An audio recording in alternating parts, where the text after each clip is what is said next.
Blog Talk Radio. All right. It was that special again. It is called Deep What Can We Do? Dissection.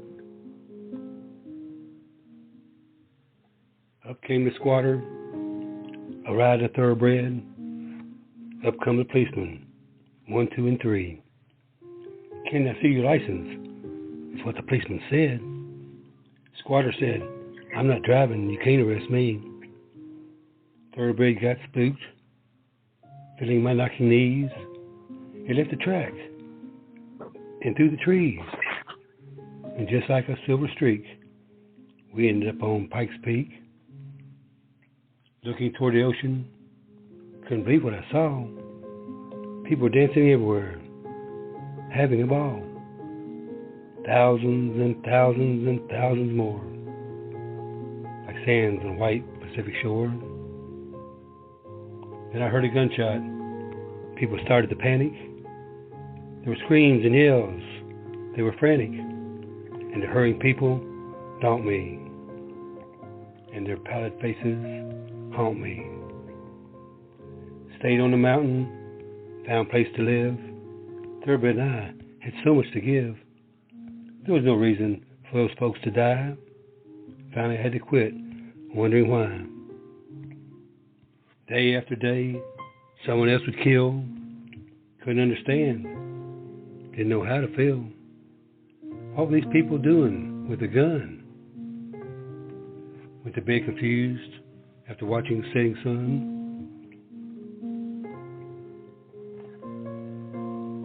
Woke next morning, found it wasn't a dream. Humanity has gone mad. It would seem. People killing people they don't know. When they were born, did they not have a soul? Found out people killing had lost touch. They were all mad. Didn't care for much. Decided to kill. Had no feelings for life. Didn't care how to kill, either gun or knife. There was so much anger. Couldn't take it anymore. They just wanted to kill. Didn't know what for. I wish I could do something to make it stop. But for now, I am staying up on mountaintop. And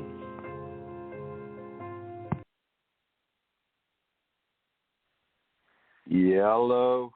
That was Wayne there. Boo. What piece again? Did you play that piece? Is that the one we're going to analyze tonight? Boo. Yeah, no, I didn't put that there. I don't know why that started. No, but no idea. Yeah, I know, but it's a great way of showing you what kind of talent there is here at LCN. I think what I heard is a man who realizes this world has really exceeded its length of unnecessary violence historically and even at its present point. And so he's complaining from the poet's heart. Why do we do these things to each other? When are we going to learn any better? You know, where have all the flowers gone a long time past? And Peter, Paul, and Mary, all in there in one. Yeah. Ultimate act that of gave me a great idea. Asking for peace, retribution. No, that gave me the idea of doing what we're going to do, but with the sound, people with the sound cloud, with the voice, maybe that would be more interesting. I have to ask the other guys. Would that be better? We could listen and read it, Anyway, excuse me, sorry. So, anybody else on the phone line? Right now, it's you and me here. Okay, should we so try another piece? I have plenty of audio. Let's do one of our own. That's what we're supposed to be doing. Any more from Wayne, or do you have? No, we're supposed to be doing our own tonight. Just for fun. Are you listening to me? You're not listening to me. Listen, yeah, I'm listening. We're supposed to be doing our own tonight. We're doing our own tonight for fun. Just doing our own stuff. What? That's what we're doing. Just to test it out. Okay, so, but let's just pick a brevity because we're starting. Okay, so you pick a brevity and tell me, or, yeah, I guess put it on the board. If you got a brevity? I'm thinking, like, yeah. Well, where am I supposed to find your material, Boo, to put on the board? We find it from your fucking thing, your collection of poems, Raz. It's your poem. You mean one of my brevities. I see. So I'm one of your brevities here. Yeah. You're the one who's going to be dissected first. Yeah. Pick one I'll understand, please, so I fucking know what's going on at least. Don't pick one too complicated. I'm too tired. Don't pick one too complicated. One by one.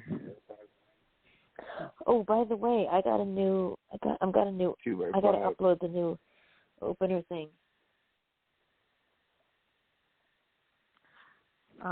You have a new uploader for the SoundCloud? Yeah, I got a new This is turning out a little bit different, but we have them in. I'll go look for my brevity. You start talking with our other host, Rack. Well, this isn't. The other line. We're kind of winging it, so it's just okay if it's not perfect. We're just fucking through it together. So it doesn't have to be perfect. You don't gotta worry. We can always delete it too. Are they there? I'm looking. Okay. There's a delayed effect. A bunch of little swirly lines are going around the numbers. What's this? This is insanity. They're still on the line. Adam? Unmuted. Back. Unmuted. Unmuted. Are you there? Yeah, we're gonna. I was hearing your show on Thursday. Did you ever get that drink? What the hell is this now? Yes. We're gonna. I guess is it too late to do something for anti-Valentine's Day? We should do. Yeah, anti-Valentine's special. Well, after Valentine's anyways, Boo. No, we should do an anti-Valentine's like last year. What's going on with Rack? He's still not connecting on the line. Go find a brevity, Raz. Hold on, I have to bring the callers in the studio, Boo. Yeah. So, Adam, we're going to start with a brevity. Adam, you got start one. the show off. Yeah, you find the brevity. Well, I try to manage Raz the is too nervous soundboard. to find the brevity. No. Not too long ago. Pretty good, but I guess we already kind of. It's just that saw it. there's some kind of delay there with putting Rack on the line. That number, I don't know. Oh my God, I'm eating too many Rack, funny words. you there yet, buddy? Lucky Boo. Yeah, we should wait till like he's on and it's settled. After dust settles. Anybody like a musical interlude? All right, you want to have I can help in this video, maybe. Yeah, wait, call back. Don't worry. This would do the trick. That worked. You should do the trick. Oh, right there he is. Oh, there you go. Racky. Hey, Rack. Racky Poop. So okay. let's do now we'll we're call good. it Adam's family values. He doesn't have any family values. Adam's American Family Tour. We got Boo's Morticia. We Why do you got think he hangs out with us? Raz Gomez. Yeah, I'll be the dead. Hey, why do you think he hangs out with us? He doesn't have any values. Okay, I'm sorry. I'll be saying because I'm quite handy. No. Your thing. He's great, Andy. Thank you, thing. Oh, no. Cousin it. Oh, shit. He looks like a rock. Wait. Thank you, Mr. Chow. Woo. No, I always see Adam in a whole different way. I got to see Adam in person so I can get the Okay, so who's going to start with a brevity, fellas? Somebody get a brevity, will you? Or I'll get one for back. She who dealt it to be the one under the bus. Yeah. You know what? Yeah, I'm going to look for one for you All anyway. right. Do you know the name Boo. of one of yours, Rex? I'm there right now. You ready? I have the perfect one for you. Okay, Yeah. Let's go. Put it on the board, okay, so they can read it too. I've had it recently posted on the site. Okay, perfect. The site Cause and Effect. There. The name of the piece. Wait, is it on the board? Doing that right now. Oh, okay. We call Raz in the middle. He's fucking sleeping, and he's telling us about the show. No, I don't sleep past 11 o'clock. Yeah, I know you don't sleep. That's why I was tripping the other day. I was sleeping. Let's see if our I was over at Clubhouse. They were with their usual political ramming. Oh yeah. Don't you get sick of that? No. Oh, it says live. It's kind of like humorous. How many times a person could be completely off politically. Yeah. Oh, you should read the one you read last night over there. That one was really good. I don't think is that a brevity? That's pretty short. Maybe in the next round if you want. Yeah, no.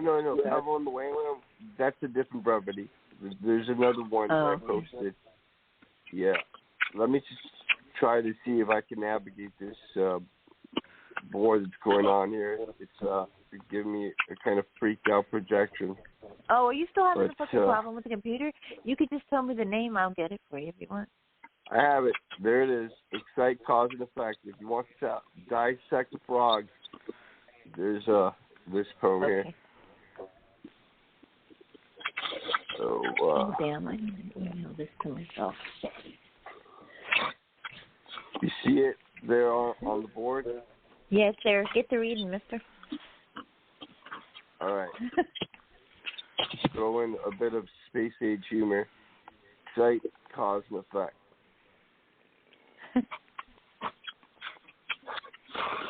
It took God nothing to think of being human, even less than him to bring about all creation.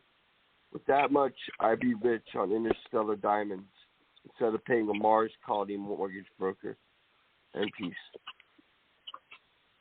Whoa, that's the brevity, all right.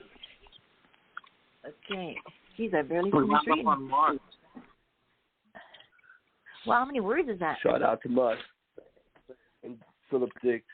Do you need to hear it again, Rack? Because he can say it again if you need to hear it. You want me to do it a second time for you? Yeah. All right. Excite, Cause, and Effect.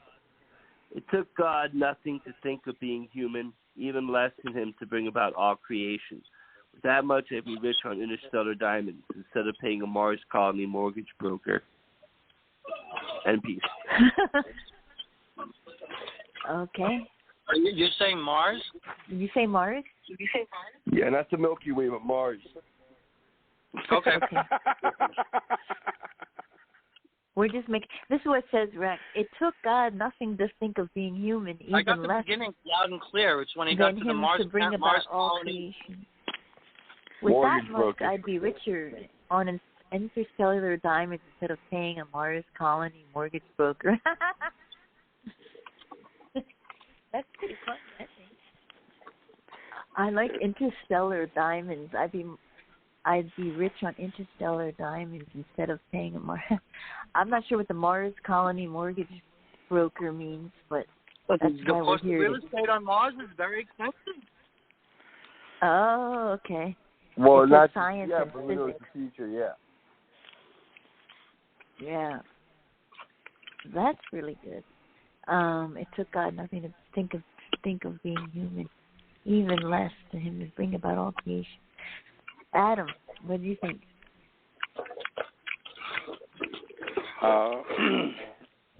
Who's banging around in the background? This is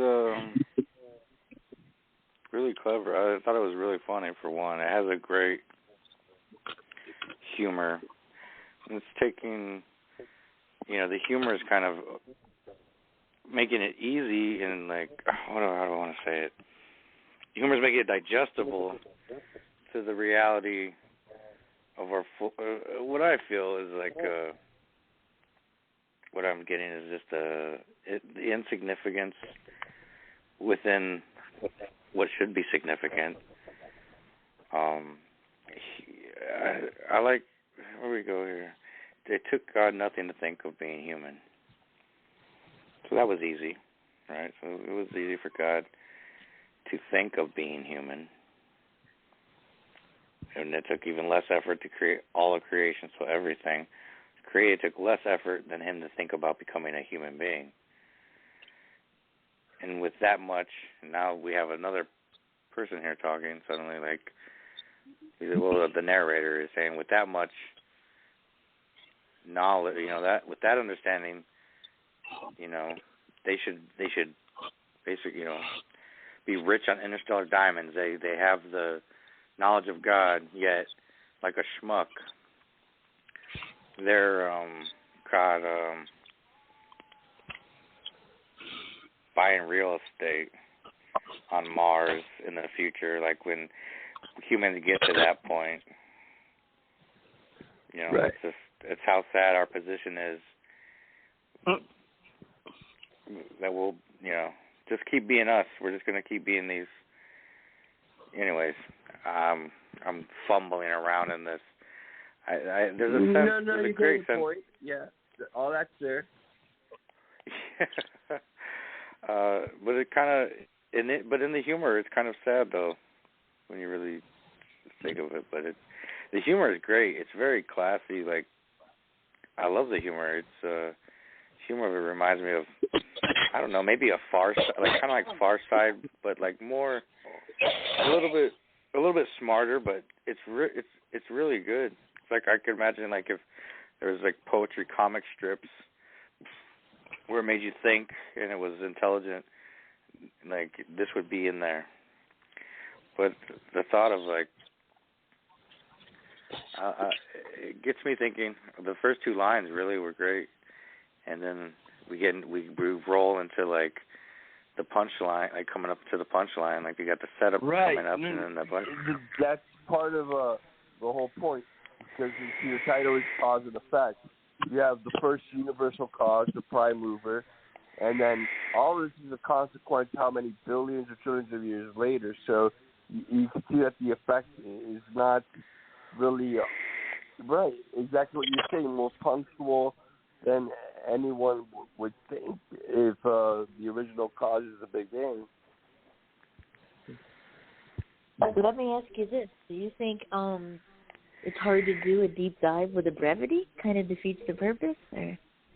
Oh no, all things are possible.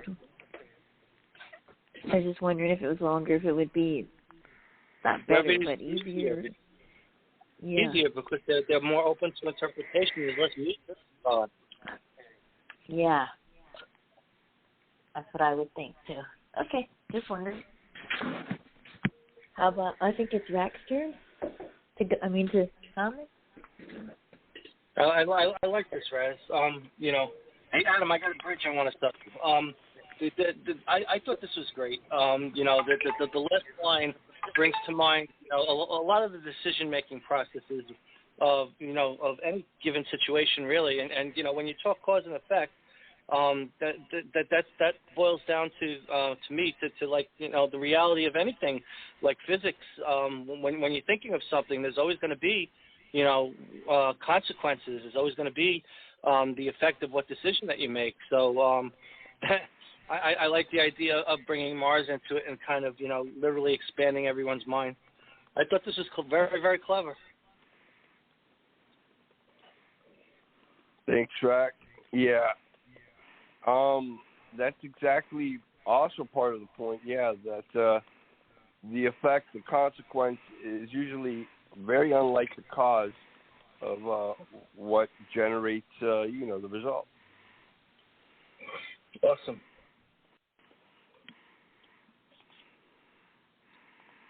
So, Adam, what are you going to give me for the bridge? Huh? Maybe a little bit of Kevlar belt.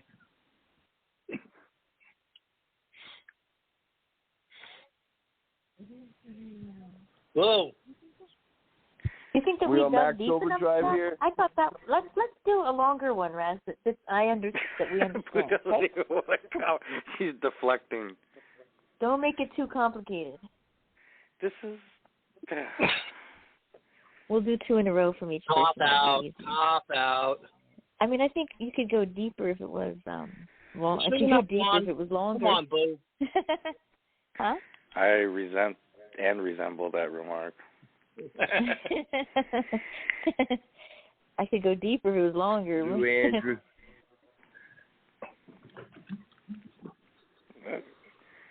This is like, but you're right to want to start on a brevity, but it's not like any harder. It's just maybe it's harder in a way to contextually. You have to think more of what is there, right? But there's still you're still pulled from it, boo. I know. I just thought like it was a longer, you get more of a story and stuff. Imagine doing it with a haiku. That'd be funny. Oh, I could give you a good haiku for that. Which one? I need to remember which one it is. I thought you had it offhand. Yeah, it has to be. No, really good I definitely have like 2 or 3 haikus, and one of them is most of them. I mean, the definite haiku is a brevity. Yeah, super brevity. Yeah. Did you get it, Raz? You want me to try a longer piece? Yeah, please. One that's not too complicated, please. Did you happen to do the one that I left do the one you did last night. Sunday night? Obscura? Sit and reply? No, because we were waiting for you to read it. But, hey, can you read the one you read last night? If you want, I mean. You don't have to if you don't want to. I'm just trying to get this organized here, but I'm like I told you, I'm having problems with Windows. Adam. Yeah, I know. Oh. Okay, we'll go to somebody else. You can look for it and then come back later. Okay, Adam, you ready for it? Give us one. Look at my junk and see if I've got something with the lunch in the title. Lunch in the title. Look at my junk. Lunch and junk. I'm already excited. Okay. Next mofo gonna get my mouth. Lunchbox, Manson. I'm looking. Wait a minute. I'm looking Liquid at lunch. Yeah, there you go. There's a good brevity for you to haiku. Is that the name, Liquid Lunch, for real? Yeah, that's it. It is? Yeah, that's the name. Oh, okay. Do we have the audio? We must have it, right? I doubt it. I may not have done it because it was so short. Let's see if there was no audio. Oh, yeah, that's the point. Okay, all right. So, okay, Adam, you read it for Rad. Yeah, I'm trying to post it in the link real quick here.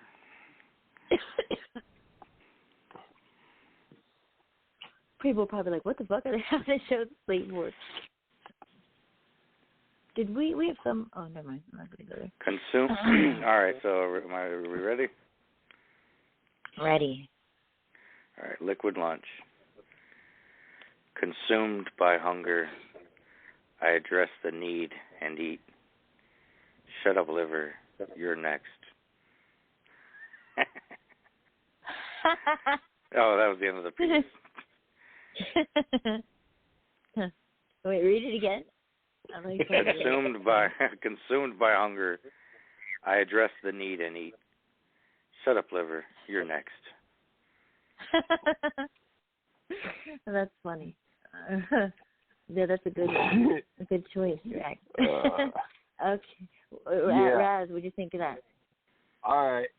I think this is, whenever someone reminds me of lunch, I think of Carol Connor playing Archie Bunker in All the Family. And, what there is of his middle-class mentality, you have lunch pretty much in the middle of every day, but at the same time, there's that underlying suspicion. If what I'm putting inside my body, is that going to eventually give me a little more than a couple of stomach grumbles? So, yeah, I see how this is the exact kind of mind state everyone should have about their own health and dieting. Give me a beer over there. By the way, can I just say one thing? Who the fuck? There's someone on the board that says, "Hello, my name is Balls. How are you doing today?" Did you guys see that? Well, his name is Balls. Did you look and see the name is Balls? Make sure you don't trip. Yeah, I was just looking at that, like, and then there's another dude I never seen before, Fulton or something like that. I just noticed that. Hello, I'm Balls. That's funny. Watch, they have Ask Balls if he's clumsy. I want to know when the last time he tripped. Oh, he's got 2 poems, so we know he's a fucking troll. No, he's a troll. He got 2 poems only. Yeah, troll. Okay, just wondering. I'll give him. Maybe it's a chat box. Go get more on Great the web. Set him on fire. Great balls of fire. Hello, Balls. I'm nuts. How are you? Okay. So did you comment? Rack? It's your turn, Boo. Yeah. Oh, my turn. What about Adam and Boo? What do you say of this by Rack? I was looking for. Now I just lost the page. Hold on. I gotta look. Did you put the right thing on the board? Because I just got. Oh, here it is. I got it. Okay. Consumed by hunger. You like a line of coke? What's wrong with you? Shut up, liver. You're next. First of all, the food looks pretty good. That's an interesting combo, rice, strawberry, or is that potatoes? Maybe that's potatoes. Tomatoes. T-bone steak. Yeah, with all this grease and with all this fat and with all this good stuff that we're not, they tell you to eat in moderation. Your liver, you're next, because you're going to have to digest it and excrete it. That's what it says to me. It looks pretty good, though. Although I'm not a big fan of T-bone, but that looks all right. Yeah. You're talking about, obviously hunger, but you're talking about health. No, a little bit. Really. Yeah. Maybe. Yeah. I'm eager. You're eager? Remember when I not be able to contain myself? Okay. And I had to speak on something. Remember those days? Those were the good old innocent Adam days. Adam, I gotta speak on this. I'm so about excited. You. You can't carry anything off for over 4 or 7 minutes. I've dulled. I'm a butter knife. No, I mean to me this is it's all this. The eating is obligatory to the need of what the real hunger is getting to a drink. Oh. Consumed by hunger, I address the need and eat, but really it's just about. I think he really just wants to have a drink. Liquid lunch. It's like a liquid. When people are like, I'm on a liquid, not necessarily like a diet, but they're like, I'm drinking my calories. And alcoholics. I didn't even put 2 and 2 together. Duh.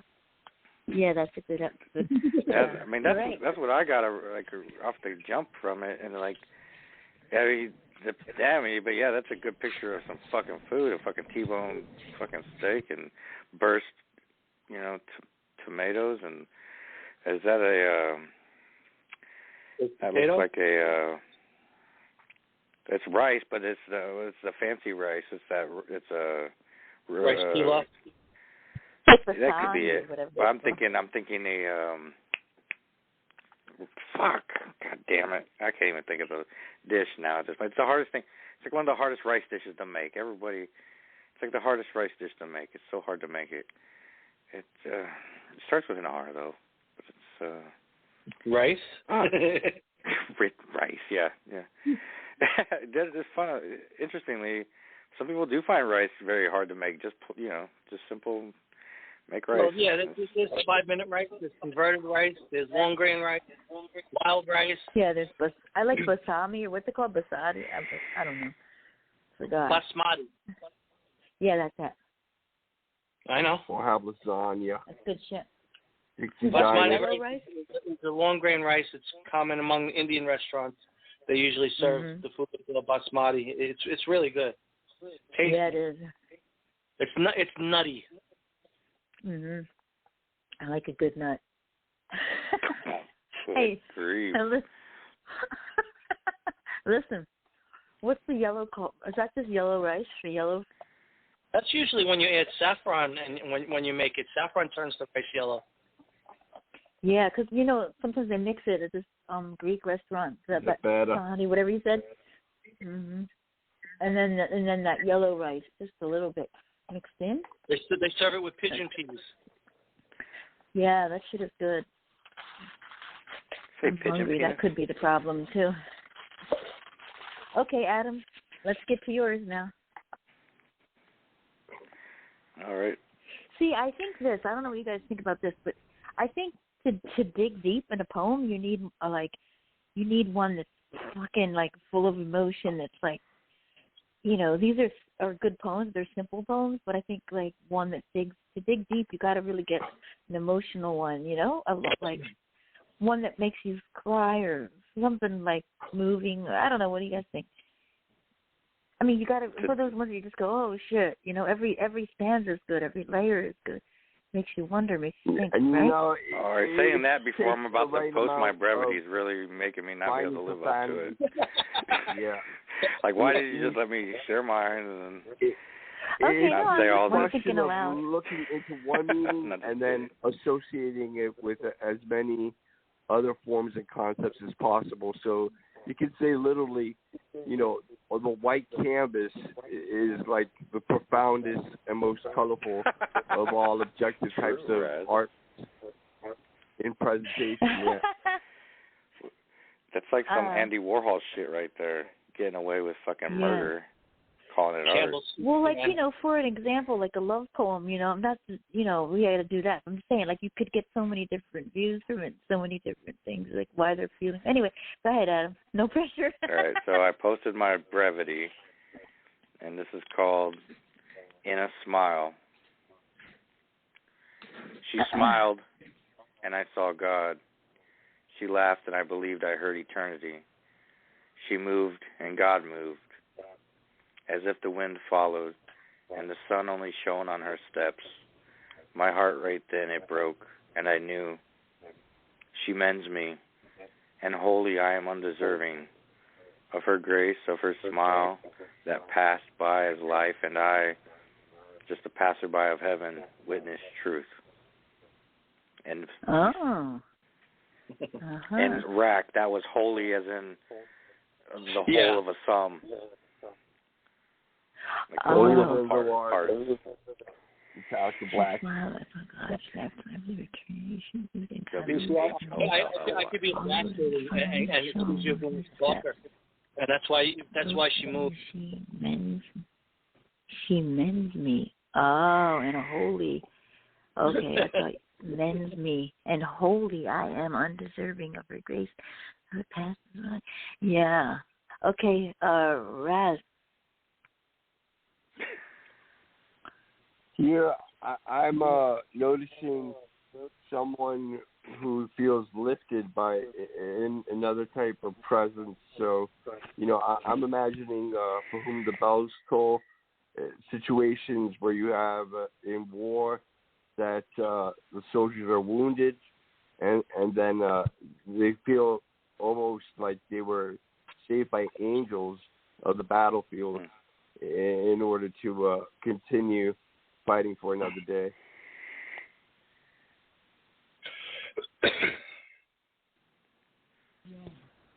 Right, it's a wonderful thought, like caught in the ecstasy of the moment, kind of raises it to a higher thing when it's really not. You just made it. You just didn't die, buddy. It's like I'm just George the medic, not an angel. George the medic. No, this is sort of like spiritual and like, but I can't tell if it's like exactly if it's love or if it's someone who passed away, because that's sort of how it seems, because she's just the passerby of heaven. But maybe she's just heavenly, and you like this is somebody who changed your life. You saw God. I mean, this is like devotion. Whoa. And then he laughed and you heard eternity, so you thought about being for her forever. And even her movements were heavenly. And the sun shone only shone on her steps. So he's only looking at her and that shining there, like only the light shines for her. Like this person is everything. And then she mends you. And I'm undeserving because she's so great, so much grace and beauty and all everything, you know, you think is beautiful. Look at her grace, her smile. Again, you mentioned, so smile must be the shit, right? And then just passed by of heaven, witness truth. So she allowed you to see truth because you were able to see yourself. That's what I see. Beautiful and romantic. Thank you. That's pretty much the thought behind it. Yes. Mingling yours and Raz's thoughts definitely create. I was purpose. off that you don't have the hearts for Florence Nightingale. No, actually, because you know, if you take it, your thoughts and hers actually kind of create the same. You need kind of both those thoughts in this idea. They're almost redundant of themselves, but the same thought, really. I mean, they're different. They were said differently, but really the same thought. And I guess, Rack, what did you think of? But also, when you compare somebody to God, so I'm going to be the asshole that doesn't. I'm going to be the asshole that doesn't really get it. I'm going to say so. Adam's stalking this girl so hard that she had to move because he's all up in her shit and he's watching her walk and staring at her ass and but because that could be. I know it's not your intention, but that could be buried within some of what you wrote and misinterpreted, open-ended. She moved. Well, that's not the moving that you're talking about, but she moved. But in all seriousness, I gotta agree with what Boost said. That there's a sense of unworthiness of this person that's so angelic and beyond your reach. That all she had to do was smile, and you were gone. So yeah. And when you compare somebody to heaven and to God, that's pretty hardcore, right? So that's absolutely, yeah. Sure. And if you can find that religious experience, hey, lucky you, I'd say. Well, he is a virgin, so Yeah. Well, it also shows that. Oh, now I'm going to embarrass Adam, but it also shows that. When he gives everything. And like when he's in, he's all in. He's not just fucking around. Like when he's your man, he's your man. And that's it. And he's devoted. That's what I see too. So that's good. So. All right, Boo. You're up. Okay. Anywhere I roam. I don't know what's the brevity, but I think there's less than. Under 100 words. Oh, okay. I think this qualifies. Wait. Oh, I'm in Adam's box. Where? I don't. Get out of Adam's box. My box. Oh boy. All right. I can't find it. Okay. My computer's being a dick too. Hey, you haven't fixed your computer yet, huh, Red? Okay, here we go. So I don't have a title because this is sort of like a prompt earlier. So. Okay, it goes like so. Okay, the mind's process is blank for emotion had not found thought, because the heart already sank, leaving the writer and much distraught. When thought is without emotion and it's found no words for the page, it comes to a terrible notion that it has suffered an awful change. When writer begins to suffer from the ruthless, unkind curse, writing becomes so much tougher, and the page is still left without verse. And poem. Just to interject, you left out a verse at the top. Real quick. She got to read it over. I did. Oh, you messed up sorry. your own Oh, phone, that boo. makes more sense because I was like, wait a minute. Well, it could have made sense. Sitting at the empty desk, sorry. the hand upon the fountain pen. Sitting at the empty desk, hand upon the fountain pen, grasping it tightly at its neck, unsure if I'll ever write again. The mind's process is blank, for emotion had not found thought, because the heart already sank, leaving the writer with much distraught. Should have took that. When thought is without emotion and has found no words on the page, it comes to a terrible notion that it has suffered an awful change. When writer begins to suffer from this ruthless, unkind curse, writing becomes so much tougher, and the page is still left without verse. End poem. Yeah, this is a classic in of itself, Boo. I think what you're proposing here has a touch of what we all expect of that awful idea for writers, that there's the block. And so even phrasing it this way, that you can imagine what these artists coming back to their central work and material, and not being aware of what direction they want to head with. It shows that distraught and level of emotional torture when you can't bring inspiration to fruition.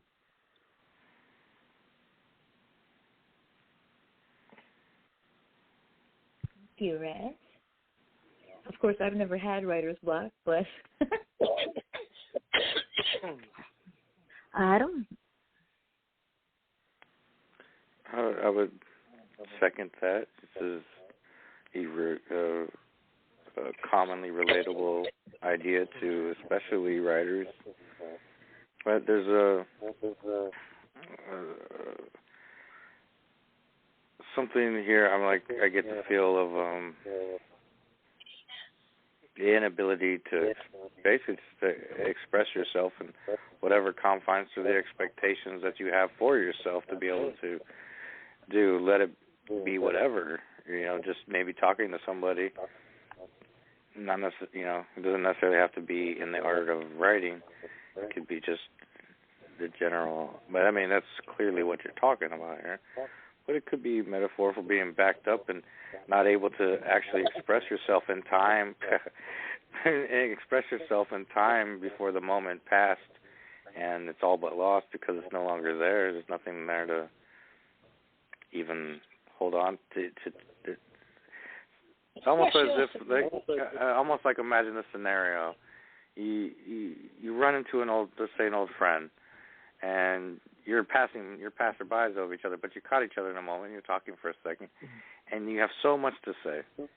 Maybe about a past experience you shared, or something that went wrong, or maybe something that went right, or something unspoken, and you don't get it, and they're gone. They got to go, and you didn't really connect in that moment to be able to express yourself to them. I almost get that feeling here too. Okay. A moment cool. passed by. Look at it. Yeah, that's unique. Thank you. Okay. So. Rack. Thank you. I'm sorry, I was trying to get back to the button. Round to the left. Yeah. Okay, Rack. Yeah, I got more of a disconnect with the word, with your words than writer's block. Not so much that the feeling wasn't there, as you didn't know how to put it on paper. You didn't know what to say. Yeah. Yeah, that's cool. I like that interpretation. Okay, so then for round 2, we're going to pick. Oh my God! My boss just wrote me. What an idiot! He just wrote me a message. Why are all the lights on? I hope he doesn't listen to your show. I hope he wrote you a poem. Don't worry. He did. That'd be awesome. No, he's like, why are all the lights in the house on? Because I'm fucking scared. What do you think? Say, dumbass. stalkers What are you freaking out, scared dude. of, Boo? They have all the lights on in the house. Her because shadow. I have my crazy stalker following me again. Funny enough, you need the light to create a shadow. That mofo showed up, stalker. Why can't you? No, I had him arrested last night. Yeah, Put away by No, the last police. night I had him arrested. Yeah, but I don't even know if he's really arrested. So get it TRO. Yeah, they told me to go get a restraining order. I should do that, I suppose. God, I wonder what he oh my God, he's always watching me. It's so weird. Watching you. Not even the stalkers start want the boss at this point. I can't have any privacy. God damn, I can't have any privacy anywhere I go. Too. Yeah, there's no fucking privacy anywhere. It's ridiculous. I gotta get out of here. Gotta get out of here. Okay. So for next, I'm like, never mind. I'm not gonna go there.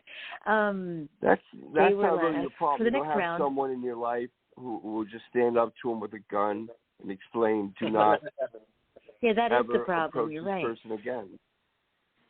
Yeah. Yeah, that is the problem. That would be handy. Apparently, the cop situation is just impotent. It just doesn't do anything. Dude, it took him over an hour and a half to get here. Right. Yeah, it's just I falling flat. And you know what? How often not to put any fear in you, but cops just fail at this. Like it's a true threat. We have a stalker. He's exponentially gotten worse over time. More threatening, more menacing, more stalkery. So it's getting worse. It's not a good fucking pattern.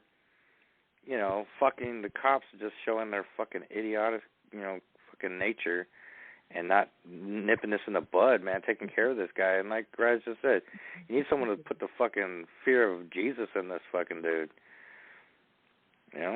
Fucking for real. The only thing that ever works. But then you never know if it's really like a psychotic. They have to psychotic know stalker not type. to be doing what they're doing, stalking. Yeah. But if it's a psychotic stalker, nothing will stop them. Nothing. No fear. There's nothing. You could beat the shit out of this guy. He'll come right back. Like there's a level of that psychotic nature and stalking. There's not stalkers who can't be scared back into stopping. It doesn't fit their profile. Oh, I just imagine that if you were psychotic, you're not in tune with reality. Now you're comparing him to a serial killer. That's like an entirely different type of pathology. Yeah. Well, once a stalker reaches, there's a level that does become killing. Not necessarily serial killing. Guys, thanks, guys. Thanks a lot.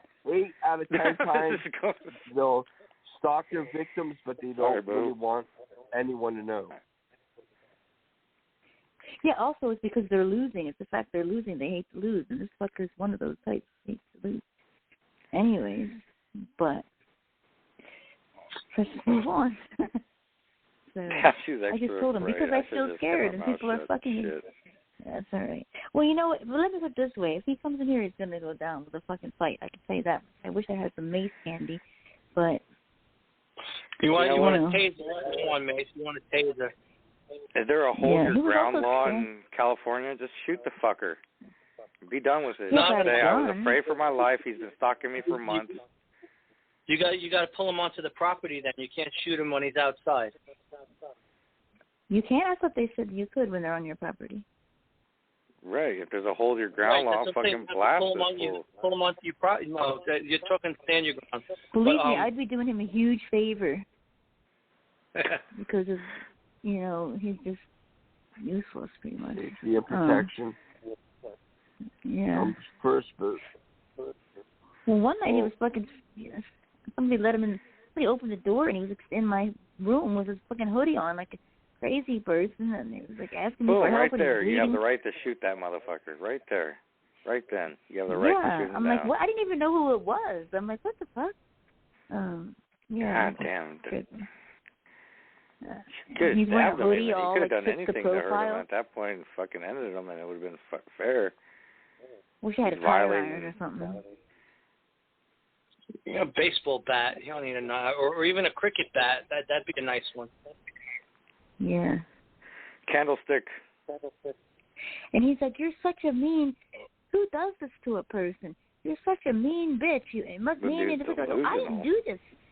You did this to you. He was in a fucking. I can't go into it. I'm a little rare, but he was somewhere and he left there. That's not my problem. So anywho, So I was thinking for the next round, get something longer that's emotional. I don't have anything emotional. Yes, you do. The whole locker full. You got a whole locker full. Devotional is there, but for like God. Emotional. Yeah, I had my second round piece here for you. Brad is on the ball today. Should I get into it now? Yeah, go get it. It's there on the board. Where it came from and to from.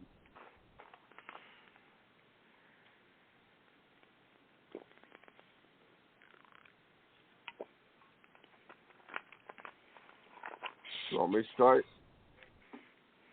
Yes. Where it came from and to from. Ginger ale, believing ale, the sworn tongue. Canadian seltzer, dried and sodium drenched. With salt water distilled. The fuzzy amount of pint in the fizzing Quebec winter fireworks. Catfishes at Walden Pond had vaguely remitted, but never picture stung. Grandmasters weary Sloven tree slow, but survive at whatever devastation. Ecological turmoil splits the brown and golden canvas legend furl.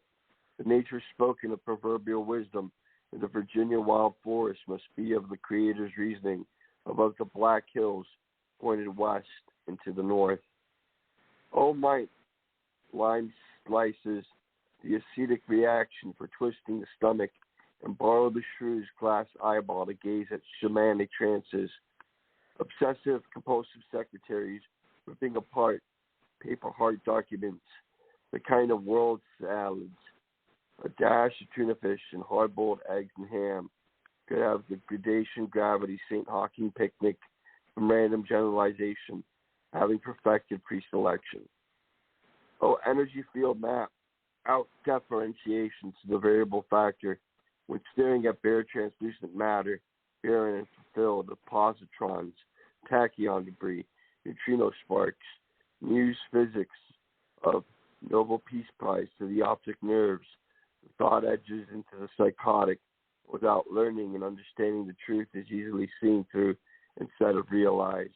Weapons of mass destruction are the Stalin statue at St. Peter's Square, and other than declining migration patterns, who goes there? Greenland, a bucket of ice to chill the hot brew, but Amsterdam, no starting place for the sacred values of the restless heart, all know to stir higher verisimilitude. Battling fence-up dogs or slobbering the backyard lock, the fester and confront passing strangers of the metropolitan afternoon talks. And with this kind of predator, perhaps essential fear may persist or subside. The news journalism solicitor pride should rely less on the Mercy Hospital transference for formaldehyde. Sought out by the threatening nature, not even there until the blood pressure decrease at breathing exasperation for the modified. There sought out raindrops in slow motion, descending of the harvest leaves, where the nourishment of next spring depends on how the reaping presses. Life forces are separate but interconnected, never dying greater than our minds. The perpetual changes of threadbare seasons. Pelicans on the quay of the Keys, currents surging the breaking waves where, mingling in the oceanic wind speeds, each detail true of the master design. The scholars argue of no mortal making, for Eve kept her secrets from the wretched coral reef, decaying due to nuclear tides. Hundreds of years can reconstruct of 1,000 more the traces of life that are slowly disappearing. Going through a transition phase from never all right into partially right. Going through cloud vaporizations around the autumn moon, the celestial otherworld lights, the halo, the reindeer prince had once dawned, bucked a fever to the cords, nitropotassium, breaking the cloud formation, stratum, citrus, astrophysics, stratosphere, the autumn moon beckoning, the circling tufts of cotton candy filament, going through a transition phase of slightly bright into the light. Where it came from, or to from, where to, and from there, it would be deeper than the sea of parading faces, the seas of leviathan abysses, the seas of millions sleeping, the dreams of billions. of seas, the seas of vacant spaces, the seas of body, celestial orbit placement, the seas, but God, and the seas, the seas, the seas, the seas, and peace. God bless you.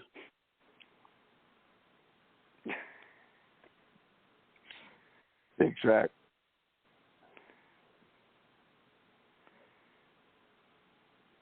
Ooh. What's going on here? Relax. You stunned everyone into silence, and nobody's brave enough to try and tackle it.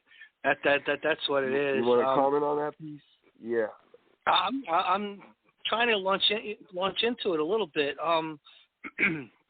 Again, it's hard without having it in front of me, but there's a definite reverence in it, and a sense of spirituality. I think it's very emotional.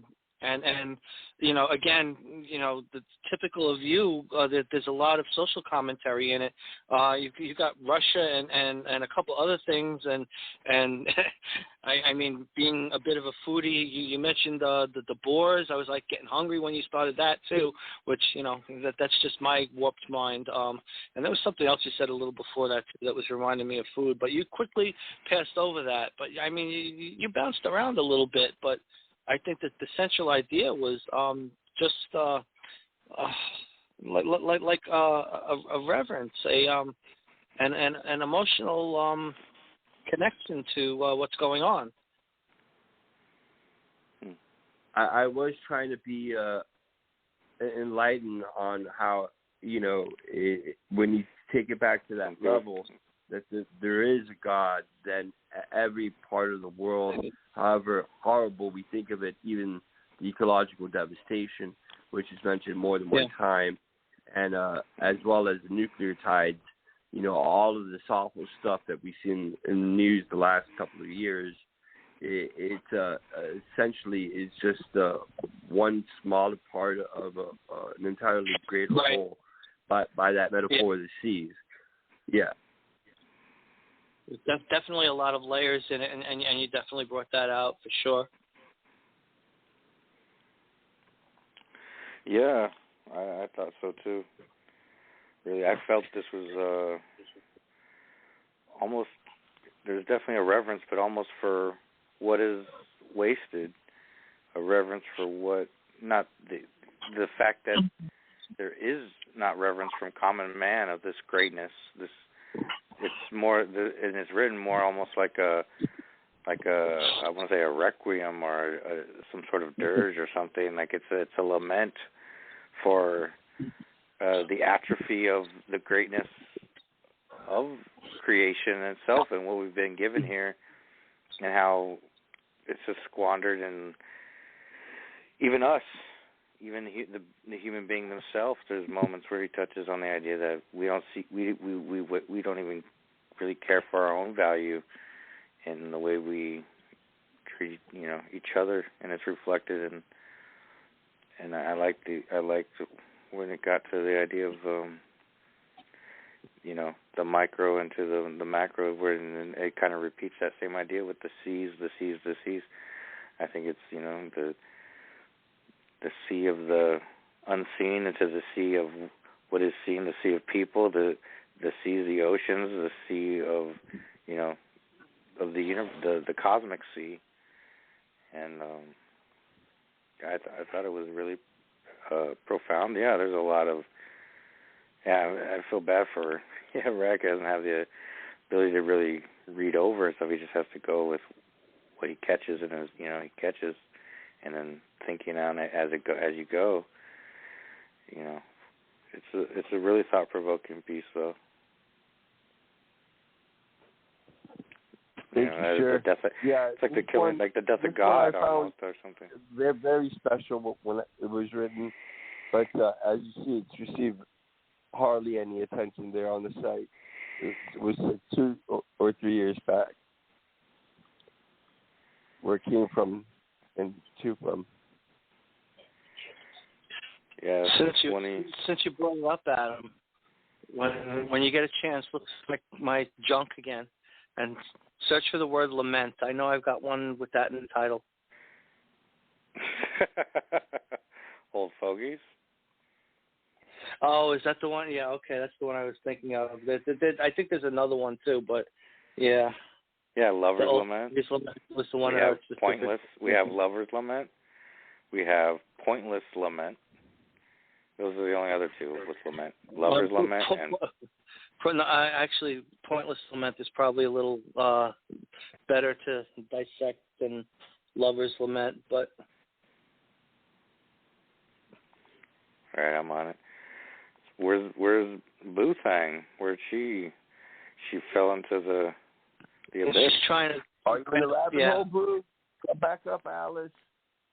Do the mushrooms. Take the red pill. No black holes. It's on the board. I put it on the board rack for whenever we get I'm on blue. to that point. I'm gonna take them both and just fuck it all up.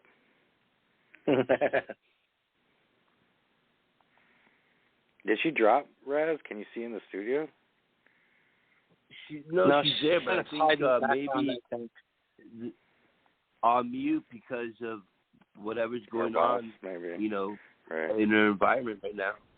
She was reporting a stalker, and all the lights were on the house. Beats me. Maybe she's checking it out for herself. Her bosses. My boss called me. Sorry. So about Raz's poem, Will.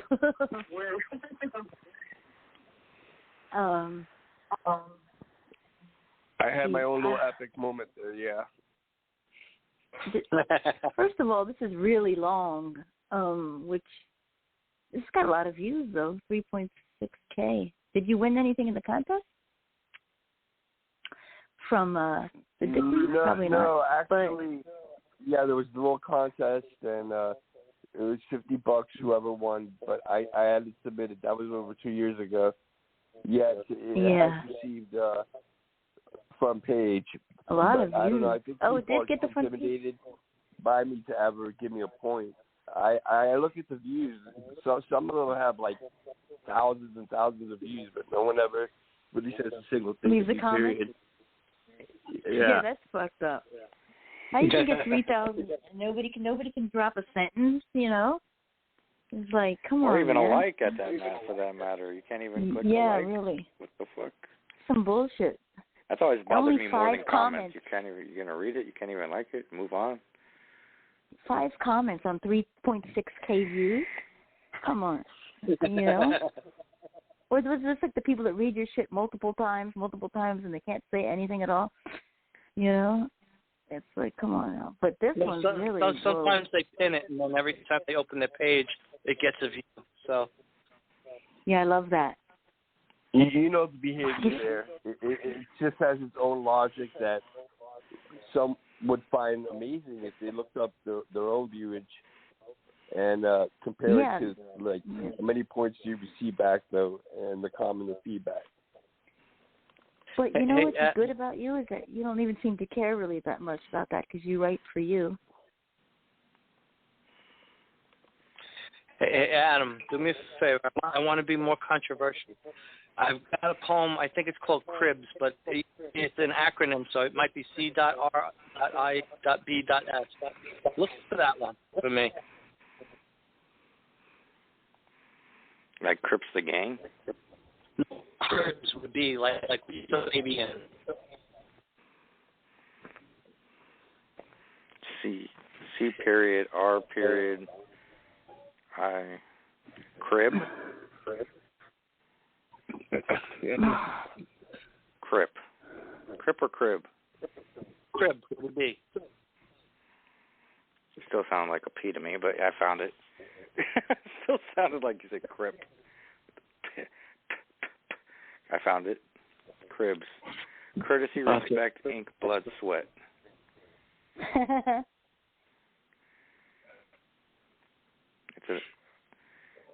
All right, let me post it on the board. So we're not doing the other one. You want to dive into something? Dive into that one. Dive into Dive this. in. Well, so we're just Boo, did you have any thoughts on Would I require scuba gear? what you shared? Your request came. Was it more than your? Was it more? Did you get more than you bargained for there? No brevity. Not that deep. No. Boy! Whoa! Wow! It's never what I don't even. No, I mean I. I mean I see like the drinks and the seltzer and all the like alcohol and. Yeah, this is almost like a short story almost, you know. And weapons of mass destruction. Yeah, Lord, I wish you would have got a different one for me. Liquor. No offense. What? I have no idea. No. There was no liquor. There was seltzer. Seltzer, right? Yeah. Yeah. But it's Canadian seltzer. It's controversial. Yeah. The only thing, I mean, the thing that makes I it had no to me idea, is like where. Too, the Canadian Dry was a controversial point, but it's interesting Rack mentioned that, yeah. It's funny when you look at the comments, like nobody really knows what it's about either, but they just kind of dance around it, you know. They don't really ever give you like what they think it's about. So that's kind of weird. But I'm lost, Raz, let's be honest. I can't be saying that on the show either. I'm lost. I gotta read it beforehand. I think that'd be helpful for me to read the stuff first. But it's a lot going on here, and it's pretty long. So did you already explain what it's about? Because I want to torture you and make you do it again. Yeah, I'm good for now. As to the length He's and like, doing a second take, yeah. I'm sorry, Raz. Pick an easier one the next round, please, okay? For us loopy people. Okay, Rack. You have audio for that one? I doubt it. That was written in frustration. Oh, okay. Oh, even better. Okay, can you read it, Raz? Please? Read it frustrated, okay? Read Rack's piece? Yes. Cribs. All right. Let me see if Frustrated, don't forget. Windows wants to play fair. On that site right now, I'm receiving, like I was telling you, I 3 can send it to you in projections. WhatsApp if you want. I can send it in WhatsApp. I have if to you want. open up a link instead of I'll send it to WhatsApp. clicking on Never a mind. button. Okay, hold on. I'll get it from WhatsApp for you. You need a new computer. Oh, I see it. I also need a love light through, but I'm not really whining. Okay. Oh, that's funny. That's really a crib. I was thinking you were talking about someone's house. That's funny. Okay, so here, I'm going to send it to you in WhatsApp. Okay, copy. All right, here you go. Which reminds me, I got to upload that other thing. Okay, here you go, dude.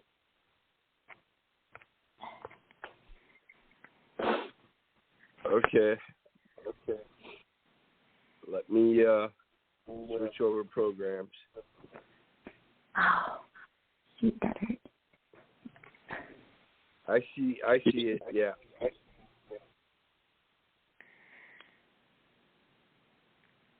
Is this it? Reading and commenting, Rack? That's the beginning? Yeah. Yeah, that's the beginning. All right. Reading and commenting is almost as important as the right itself to me. It's more than a simple remark. It's a unique opportunity.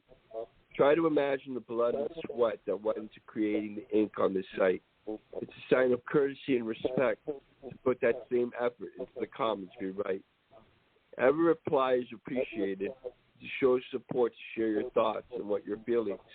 If you take the time to elaborate explaining why, the author can learn because you gave what you wrote more meaning.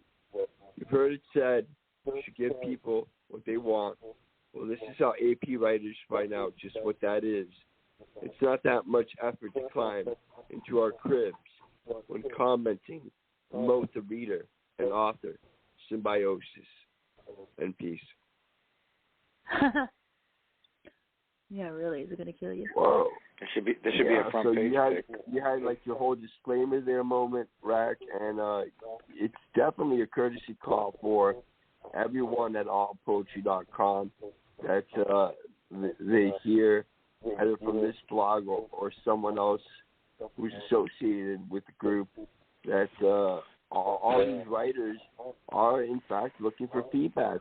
It's what we were told originally when putting our material on the site, if we would receive more gainful insight that we're doing the right or wrong thing. So I'm going to nominate this message on the comments back to the pieces and the poetry. Yeah. Yeah, I'm going to nominate this one. I mean, Raz's going to nominate this one. I love it. Courtesy, respect, ink, blood, sweat. That's funny. And then you got the crib, like they're babies, like, wah, wah. Just like, talk about my shit. Talk about my shit. Yeah, it's almost as important as the right itself. No kidding. I agree with that. And simple remark is a unique opportunity. Yeah, everybody else wants you to blow smoke, but they don't want to do a lot of smoke blowing, And then all the work you put into it, the time you take, it depends how long it takes you to write stuff, but words you look up and everything else. And even any support is better than no support. And then, like I said, those people that read it over and over and over again, why can't you just put one sentence there? This is a good lesson for everybody. And climb into our cribs when commenting, promote the readers. That's funny. I'm going to nominate this one. It's funny. It's pretty good. When did you write it? Oh, it's not that old. Or is it April 20? I guess so. You must have been pissed off when you wrote this, huh? This is just a friendly rant, not a complaint. A lot of times we get comments, and the people are commenting to get on to posting their next poem. So they're giving you, they're quoting 2 lines and then they're saying awesome, and then they're moving on like they never even read it. Yeah. And you could tell half the time. It's like seriously, and then sometimes too, when you get that awesome. You want to know, well, what did you think was awesome? I'm glad you enjoyed it, but why teach me, educate? Why did you enjoy it? Make my writing better. What is it that made you say awesome? Yeah, or what didn't you like even? Exactly. Yeah, exactly. That's equally important. Mm-hmm. But some people get too butthurt. It's like, well, you were trying to do a sonnet, but this wasn't really a sonnet. Yeah. That takes you back to the days of Straight Out of Money. Remember, awesome? That's all Gary would always throw in. Yeah. We're commenting on the show. Oh, I miss Gary. He's fucking hilarious. Yeah.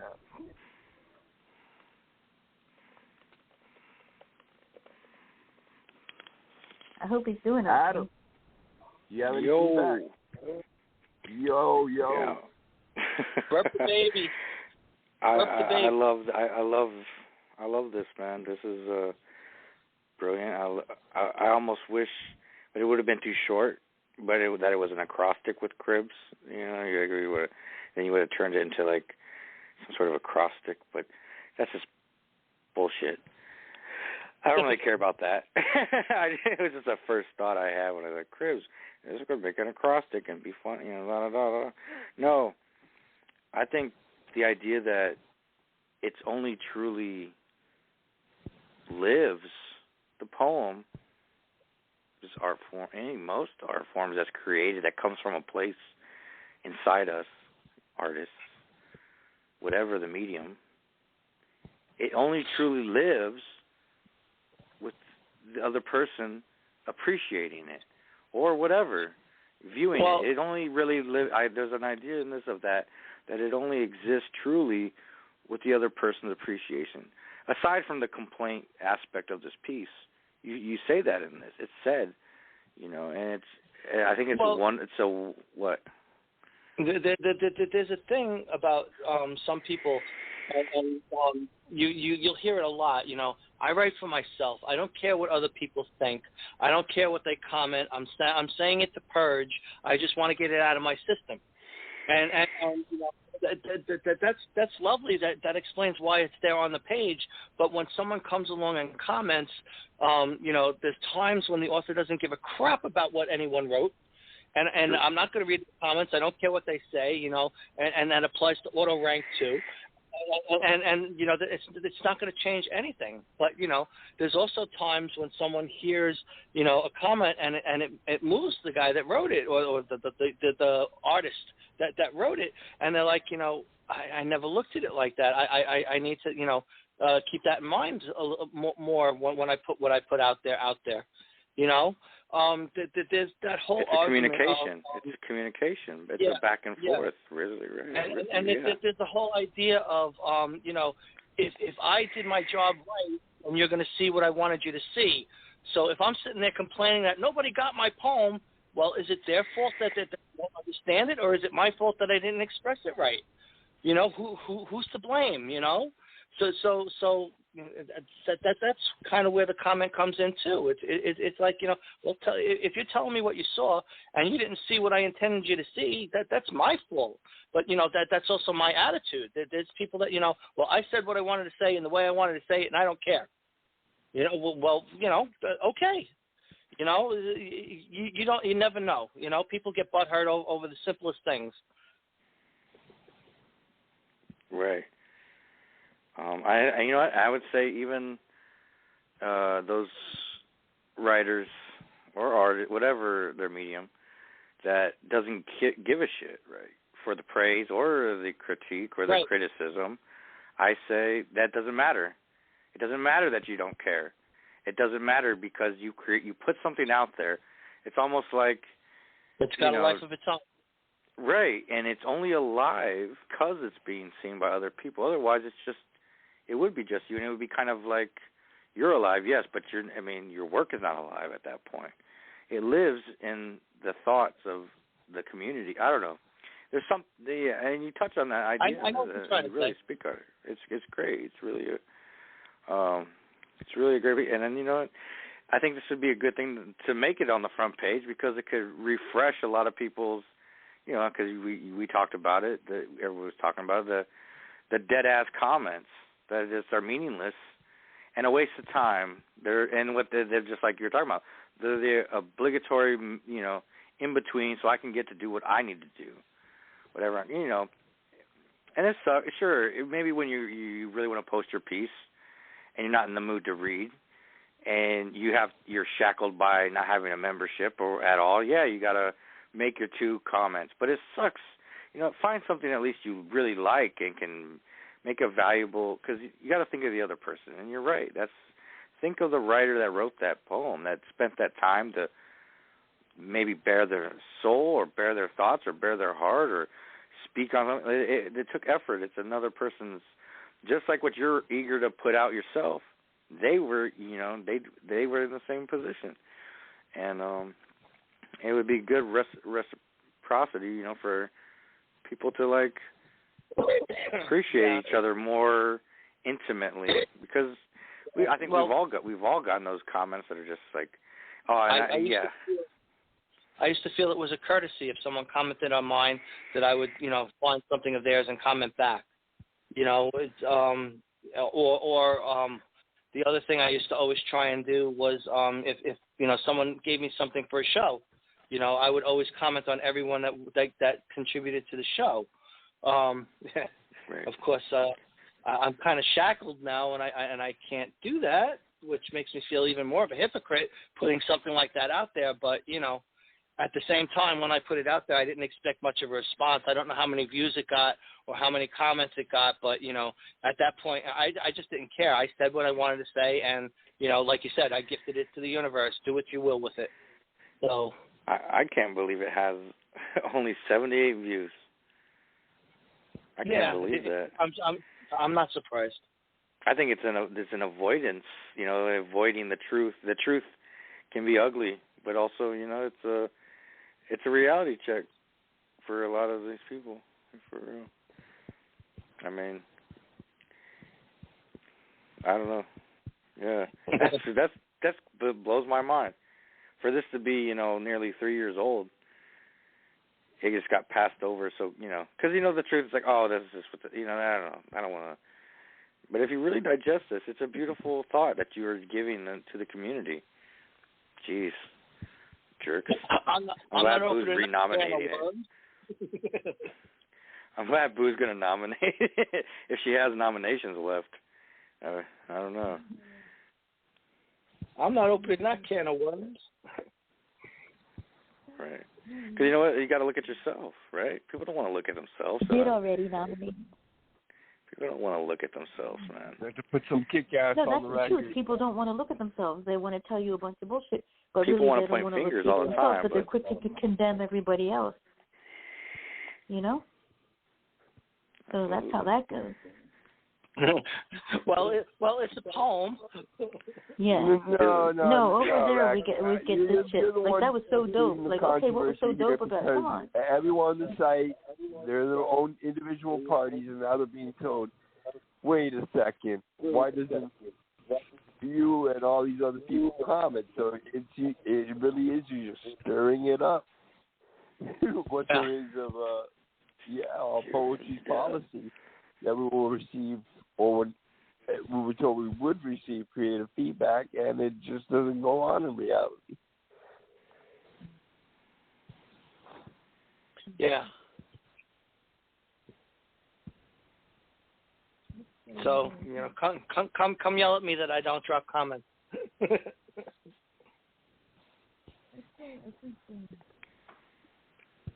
I don't think we have to take that when far. you do comment and you do listen intently, people really appreciate it and they remember that, So even if you don't, just pick your favorite line or something. I don't feel the same if I'm not putting it down for everyone else to see. Right. I feel kind of shitty every time because for, another little very I shouldn't say very little, but another piece of the commenting thing is too, they get points for making comments. So I'm not giving back. I'm not giving them the points that they deserve for actually taking the time to make the comment either. So I failed. Fuck them. They're like, no one really said we had to. There's a value in hearing you. There's a value that cannot be put to points to hear your appreciation from your own fucking mouth in the moment, doing the best you can, only hearing and trying to remember. I mean, to those that know you got to know that's way infinitely more valuable than anyone else. Fuck them. They don't deserve your thoughts anyways. But I know, it sucks. You'd probably be diving in, getting lost in certain poets. No, he would give you those long-ass comics. He would dissect. He would give you intelligent, wording, just like he does in everything in life, when he probably does work and everything else. So, yeah, but that's the good part of receiving comments back then. Then you have the people who just do it, and the writer feels harassed. It's like, wait a second, my work's not this bad. Yeah.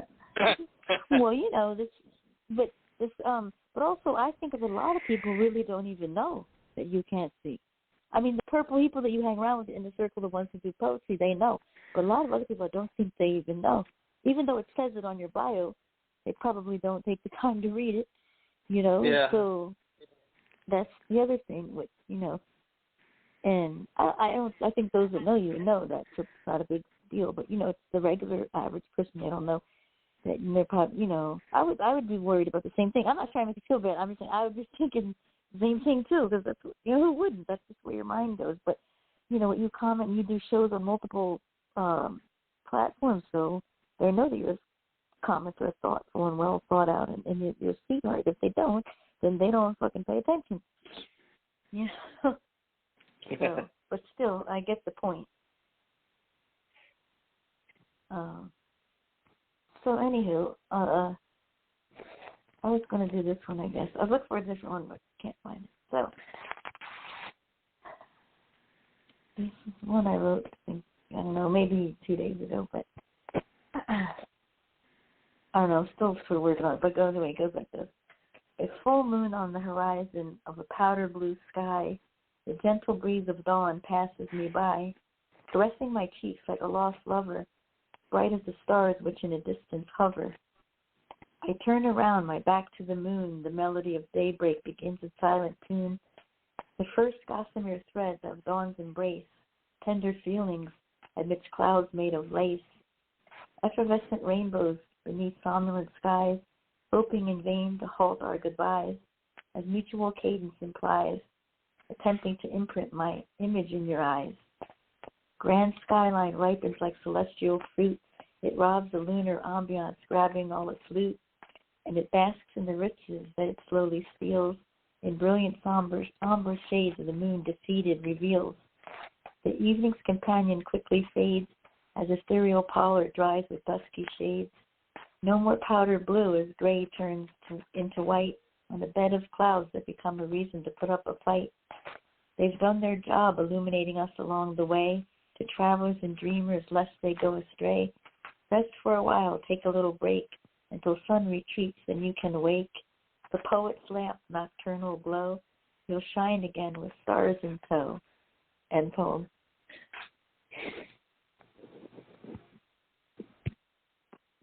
Yeah, Hey, Raz. this was definitely another one of your pieces, Boo, where the reader, at least myself, and I've heard the same comment from Adam, you wonder, how does anyone end up this loved? I mean, what there is of the other person, they seem like they're magnified in a world where if romantic love is true, it would excel the bounds of, evolutionary nature. It's so elegant of you to phrase this needing, this companionship, and how necessary it could be for even the very salvation between these lovers. It's a cool comment. Thank you, Raz. Hey, Raz, did you read Canterbury Tales? Yeah, that was back in my college years. Read the beginning and think of the Miller. Think of the beginning and remember the Miller's wife. Which doesn't need to be associated with the beautiful writing that she gave us. But I couldn't help myself. Oh my God. The idea of the lunar, the moon, the long nights together and things like that. And seeing yourself in somebody else's eyes, there's a beauty to that speaks to the strength of a relationship and just the I can't help but use the word reverence to the emotion of being connected to someone, to being in love or having those romantic feelings. And anyone could just run around and knock boots, but you're going way deeper than that in what you're describing, and that there's not just a physicality, but a desire to make it elevated. It's more than just that hookup. It's something much deeper that you're describing here, and it's evident in what you're describing. Thanks, Rick. Yeah, I see what they're saying. Definitely. I took this a slightly different way, but with the same thoughts. There's definitely that deep, touching bond and the reverence there, and then this seeing yourself in others and others in yourself.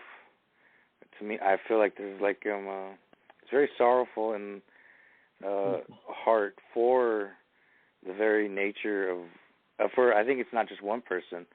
The narrator or you is speaking of all the hurt, sort of lost and lonely poets who feel unworthy or blotted out or wasted or invaluable, or I get that feeling from it. Like it's speaking of they're really the light that they're really the light that shines the brightest, you know, and you're almost lamenting that it's passing you by, and you're going, you know, in this metaphor of, you know, you're into the dawn, you're leaving the night, and it's coming into this dawn, it's upon you, and it's going to block out all these beautiful, brilliant stars, which are like, you know, these poets and artists and wonderful types of people. I saw that in this. It's the same feelings, just I think expressed through a more non-specific way towards the poets themselves, like just poets. It's beautiful, and it's what they said plus what I said, I think. I loved it. It's great. It's romantic. I love the romance of that. Definitely. All right, I'm going to shut up now. Thank you. Everybody. But, you know, what you were mentioning, Rack, about Miller and everyone in Canterbury Tale is that very tragic effect that they cannot really find safe pilgrimage or a place in which to worship. It's the underlying tone of the entire narrative by Chaucer. So, you know, even here, when comparing it to Boo's poem, I think it's not really the same type of longing for a connection which is spiritual, but, you know, only similar. What she's describing is fulfillment.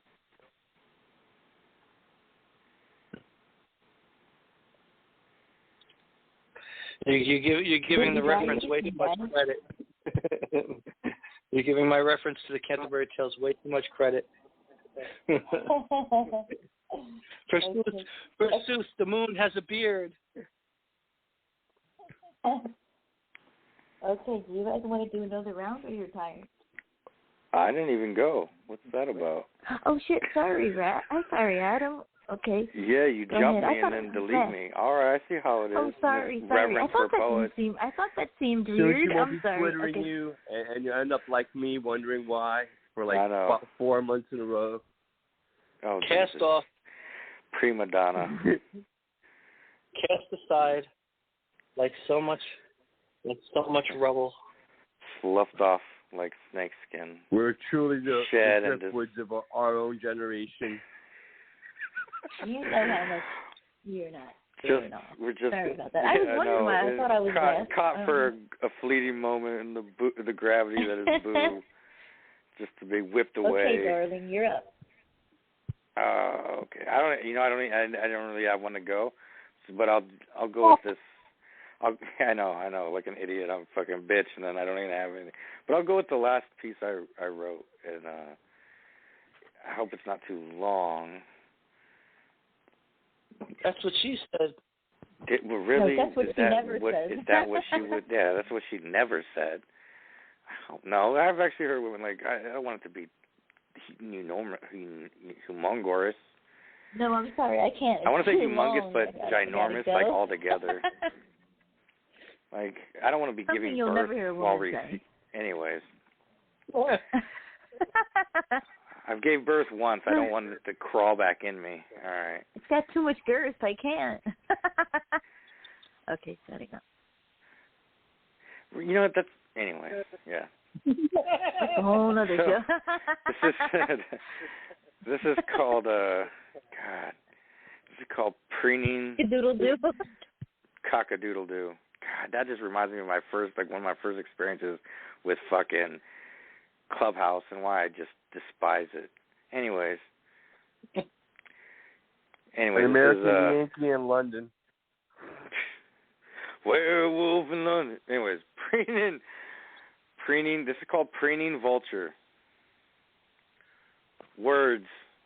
I strain and wallow in agony of them, these clumsy vessels, obligatory necessities I must string together in my inept attempts. For them, these words, carcasses of meaning, carrion, dead. Words are dead. To me, anything close to less than my failing, my falling short they continue to do, which is endless pontification,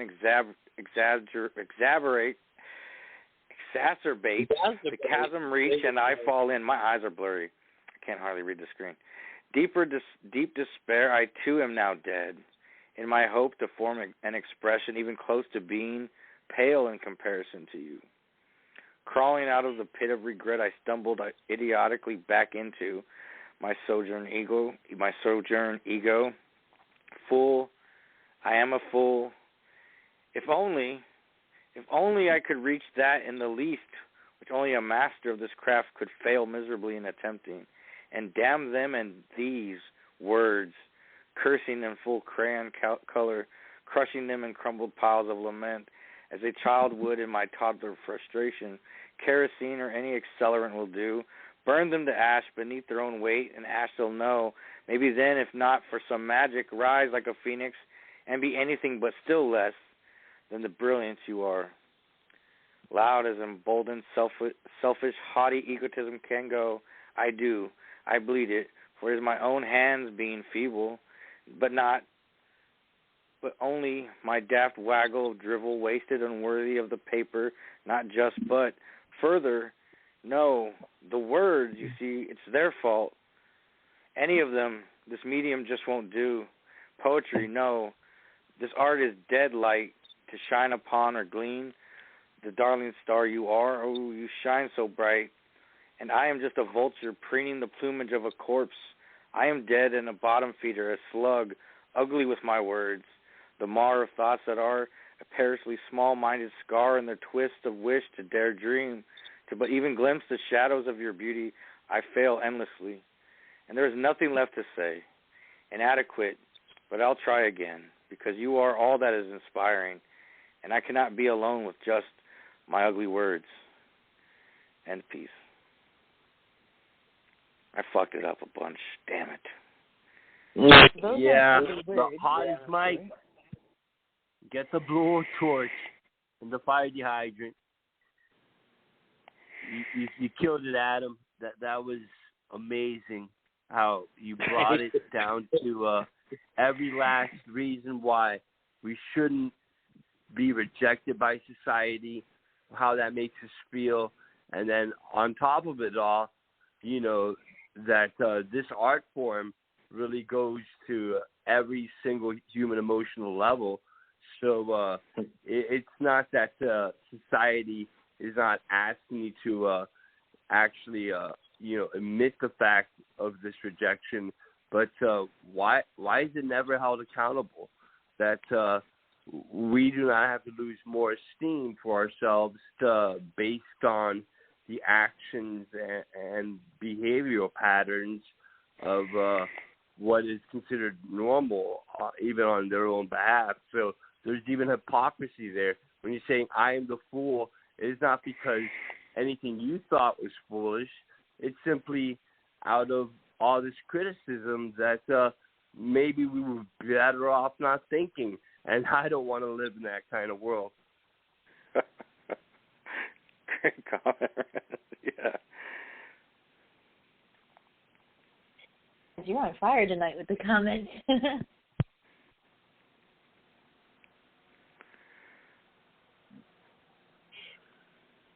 What about you, Ray?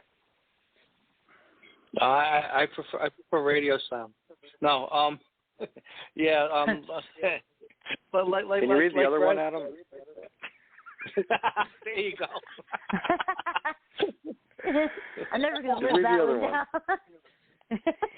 Oh, that's too that comedic timing and perfection. That was great. Yeah, no, I did. I really like this one.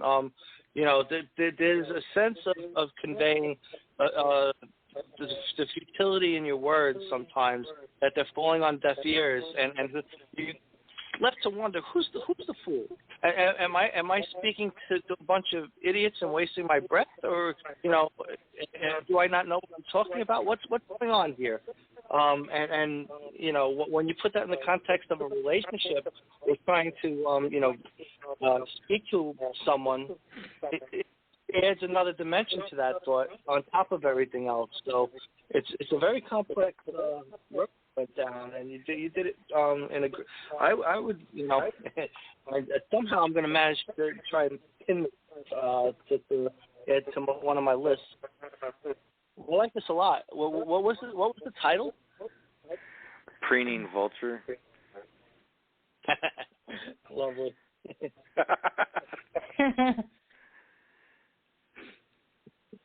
I would have called you a mortician.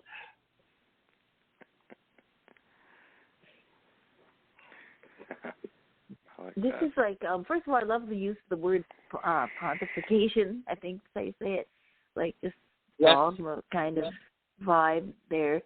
And this is sort of, I don't know, it seems very Shakespearean, especially with the what do you call it, exclamation points and the way that you wrote it, the way that it looks to the way that it reads on the page. I damn them, these words, cursing in full crayon color, crushing them in crumpled piles of lament. I'm going to nominate this one. As a child would in my toddler frustration. This is like, I love that when kerosene or any accelerant will do. He's like, fuck it. I'll take whatever's going to burn the shit down just to burn the shit beneath their own weight of ash. Like, this is really deep. Rise like a phoenix, anything but less your brilliance as you are. This is like, yeah, hello, I'm here. But the words aren't enough because there's nothing that's enough for, I don't know if it's for a person or society really, but I wallow in the agony of them, these clumsy vessels. Like, we have to talk, and how many useless words do we talk? How many useless pleasantries do we talk? You know, hey, how's it going? Fine. How we doing? Good. You know, that same shit right there. Words are dead. They don't mean shit, really. Actions do it. But someone's not paying attention at all to the words or to you. I don't know if I'm right or not, but further not the words. Yeah, and like nothing can compare to this person again. This, I don't know if this is the same person or what, but yeah, the art is dead.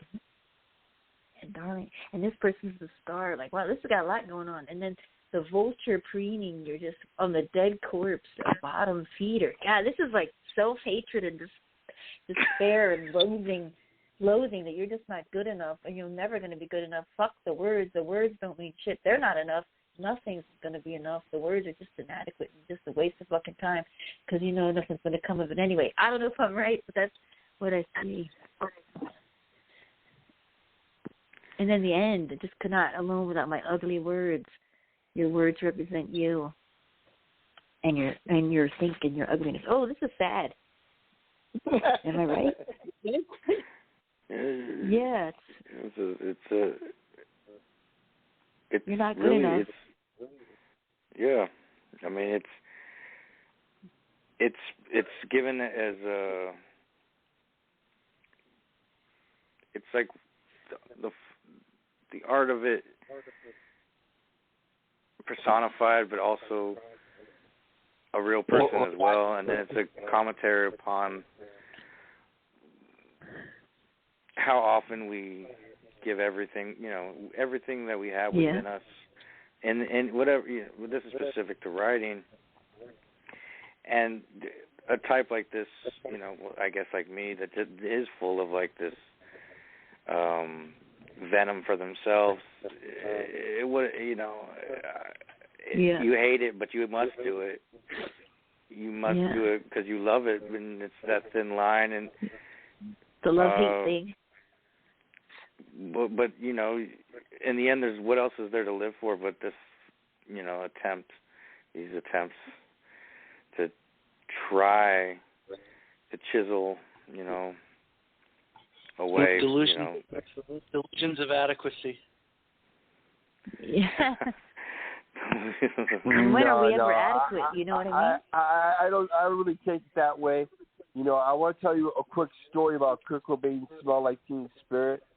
It was a deodorant brand that his alternative rock girlfriend at the time in Seattle would actually, you know, don and wear and send him a letter. And so before recording the lyrics for that song, he thought back on the fact she had mentioned that brand Smells Like Teen Spirit.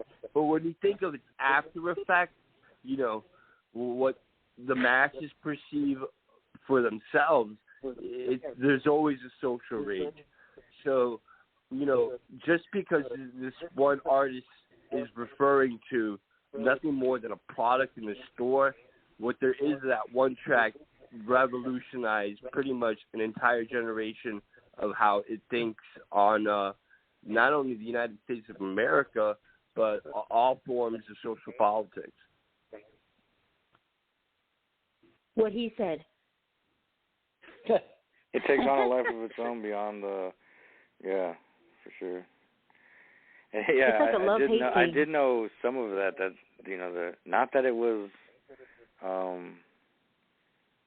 girlfriend at the time, but I did know that the Teen Spirit was a deodorant.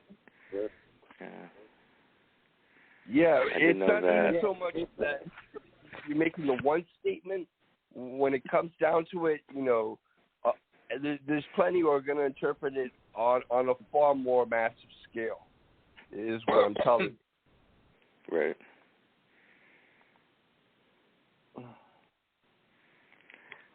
And that's already in pending picks, huh? That Cribs. That moved quick. Oh, it is? Oh, that's cool. It's already Cribs in pending picks. I see Kitty up there, too. Kitty is up there. Yeah, I nominated her earlier. She had a great piece she wrote. I just nominated yours. If I could nominate you, Raz, I would. You can't nominate yourself. I already did mine, too. I'll require a different Autobot from the system in order different to have myself Autobot. nominated. Autobots assemble. If only Boo would listen to the people that keep harassing her to create another account. Yeah, I know. Well, she definitely needs to once her ban is lifted, which is coming up in just a couple of months, right? First I have to go over there, kill the stalker, and then Boo can come back to the site. Well, yeah. Well, don't leave so quick after you kill this guy. Money. You guys could have a drink at least. Go have a bite to eat maybe. She could treat you to some grub. Yeah, it's the least I can do if you get rid of the stalker. I'll throw a burger down your throat. Just kidding. Throw a burger down your throat. Maybe Boo will even give me a kiss when I do my whole feat of heroism. Well, if you kill the stalker, wait, why not? No. That's funny. Did you guys think it was better with the longer pieces or the same? Yeah, I have one in mind for round 3. How much time? How long have we been on the air? Raz is just full of piss and vinegar. We have an extra hour, even when it cuts off. Let's do it. Let's do it then. He's like, you fucking woke me up. I'm getting my rocks. I know he's getting my rocks getting off. His jollies on this one. You woke me up. Okay, all right. Ready for round 4. Okay. You're up then, Raz. All right. I'm putting the poem there on the board, addressing the past. I like that title. Yeah. And in this piece, what I'm doing here was a contest in which the prompt is you have to think of what you would say to yourself in the past when provoked by the question from that same past self in the future. And so here's the piece, addressing the past. What would you like to hear? That everything was really the bouquet of potpourri baskets, other bedwinners, wine table adulthood had been exposed in front of young gelatin eyelids. By 1999, the previous expectation for mankind minus the Y2K threat, all comp time would switch to binary systems, was an all-time high for national prosperity. Unemployment lines to equal a second Great Depression in 2005 crashed those kind of middle-class dreams. Well, let's not start with September 11th, 2001, when the United States witnessed the fall of the World Trade Center building, and the president, a man otherwise you would associate with Texas Lone State Ranger Kenny Rogers, declared the war on terrorism towards any security threat which the nation faces that even by 40 would see no end, or the mercy of heart for a mortal requiem, because like the good book said, they will not stop the wicked until all civil and social decency fails. Maybe at least not attaching blame on things one do not control if and when you meet Claire Palmer. She will never take no to be the answer, hooked on heroin, and commit accidental suicide. And I'm sorry because you do not make decisions for another whose patterns are self-destructive. No matter the drunken, broken-hearted nights knowing she must have been the one, but belated, terminally gone. Try to avoid hearing who won the World Series in 2019 for myself, buddy. You would agree. The Nationalist Party was blue for defeating democratic hope out of the surveillance fascist state that Germany, Britain, Holland, and for a second time the United States will become. No reason for scared cops to take shots out of pulled over driving violations. Whatever. You want to hear about your future? It's just something to face for yourself and tolerate depending to the flavor of a grain of salt. And peace. Holy shit. This was amazing. I need to read that one again. Anybody want to go first? Or do you want to read him to read it again? Oh, I would hear it again for sure. You've always been a second take. Yeah, Right. you want it back, right? I'll try this a little bit different. All right. Addressing the past. What would you like to hear? That everything was really a bouquet of potpourri baskets, other bread and winners, wine table adulthood had been exposed in front of young Jonathan Islands? By 1999, the previous expectations for mankind, minus the Y2K threat, all calm time with switches to binary systems, was an all-time high for national prosperity. Unemployment lines to equal a second Great Depression in 2005 crash, those kinds of middle-class dreams. And let's not start with September 11, 2001, when the United States witnessed the fall of the World Trade Center building and the president, a man otherwise you would associate with Texas Lone Star Ranger and Kenny Rogers, declared the war on terrorism towards any security threat which the nation faces that even by 40 would see no end or the mercy of heart for a mortal requiem, because like the good book said, they will not stop the wicked until all civil and social decency falls. Maybe, at least not attaching blame on things one does not control. If and when you meet Claire Palmer, she will never take no to be the answer, hooked on heroin and commit accidental suicide. And I'm sorry because you do not make decisions for another whose patterns are self-destructive. No matter the drunken, broken-hearted nights knows she must have been the one, but belated, terminally gone. Try to avoid hearing who won the World Series 2019. For myself, buddy, you would agree. The Nationalist Party was blue for defeating democratic hope out of the surveillance fascist state that Germany, Britain, Holland, and for a second time, the United States will become. A probable cause, no reason for scared cops to take shots out of pulled over driving violations. Whatever. You want to hear about your future? It's just something to face for yourself and tolerate, depending on the flavor of a grain of salt. And peace. Wow. Definitely have more energy in that second read.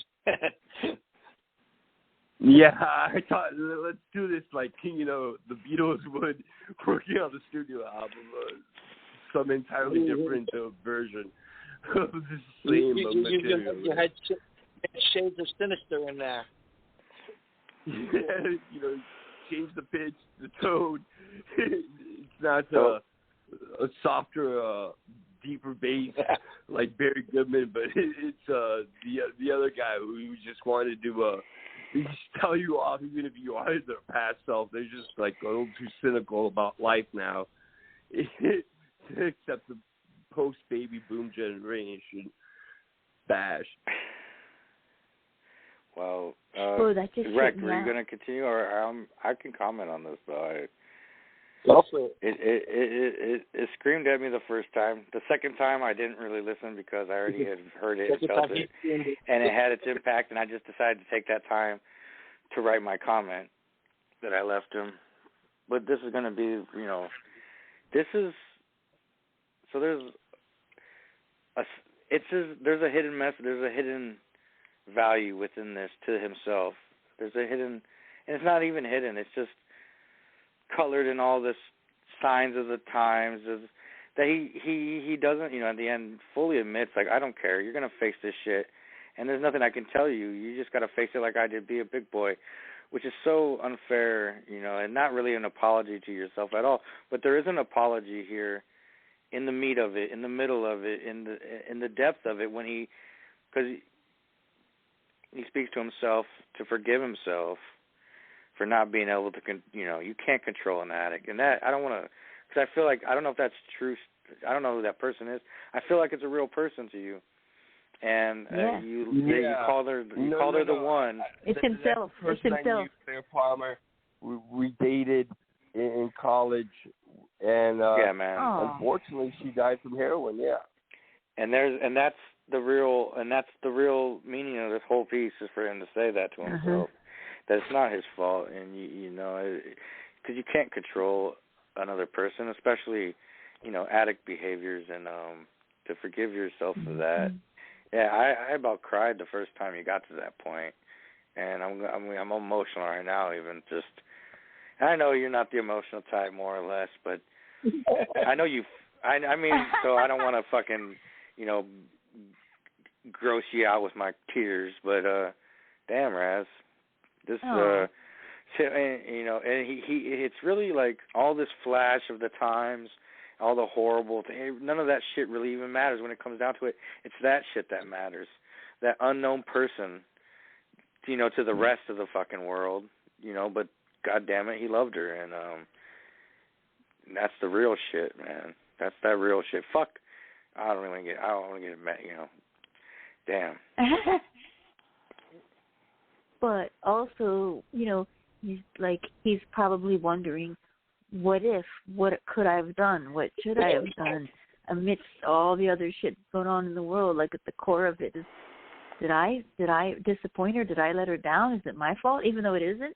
I mean, you're wondering that. It seems like to me. I mean, and at the end of it all, just addiction, that it doesn't discriminate, and it sucks. And woulda, coulda, shoulda, what if you could beat yourself up with that all day and night, but you'll never know, And I know that you haven't loved many people, so I'm sure this one was really special. And it's sad all around. I agree. What do you think, Rack? I enjoyed it, but for me, the sadness is that line in the middle where he's saying, you can't control an addict. I've heard people say, you don't choose who you love, but in some ways you do, and in some ways you distance yourself because you try and protect yourself, but in a lot of ways you can't do that. And to be close to someone that's so self-destructive, there's a duality to that. It's not just watching them destroy themselves. It's wanting to reach out and do something about it and not being able to. The ineffectiveness of it. It's really a very emotional piece, right? It's beautiful. I'd like to thank you all for listening.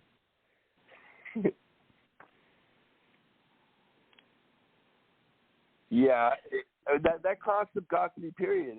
I couldn't even help myself writing this because, wow, it's just one of those, like, Twilight Zone episodes. Your past self would really show up. So what's it like the future? Am I Marty McFly now? This. The time travel aspect seems kind of that sort of Twilight Zone episode. Seems like it would be appealing to you for sure. It would have been appealing to me too. That's a cool contest idea that's wild, That really helps you dive into like yourself, man. That's like a really, man, that gets me. That needs like a repeat contest out there. Like another go of that. See what people write. Man, I wonder what the other rights were like in that. I guess I could see, but I almost don't. Yeah. I almost don't feel like they would have had the true this heart in them, really, because there is a heart in this that's just. Well, I don't know though. I don't want to. discount any other pieces that were in that contest, but anyways, yeah. Moving. I don't mind Marty McFly.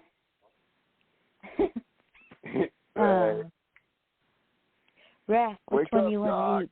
Wake up, Doc. It wasn't you can do the Russians of the Belgium again. Let me ask you a question, Raz, did you know she was an addict? Yes, boo. Oh, I'd rather not really discuss it on a more personal level. I'm just wondering, because you seem like, I know it just seems like, maybe you didn't know. That's why I was wondering. Or maybe you didn't discover until it was too late. That's why I was asking. But moving on. Okay. So which one would you like to read, Rack? Do the one that Adam pulled out for me before, Pointless Lament. That's a good one. Pointless Lament. Adam, you pulled out before. Where'd you put it? That could be literally any of my pieces. Well, this attempts to narrow the thought a little bit. Yeah. Okay, Pointless Limit. I'm going to get it. I got it already. Where am I posting? Okay, I'm making sure I'm not posting these in Rap Battle Group, which I have yet to participate in at all. I don't even know why I'm in that group. They don't have the heart to kick me out, I guess. I have not done anything there. Anyways, it's on the board. He does not have a sound bite clip for this.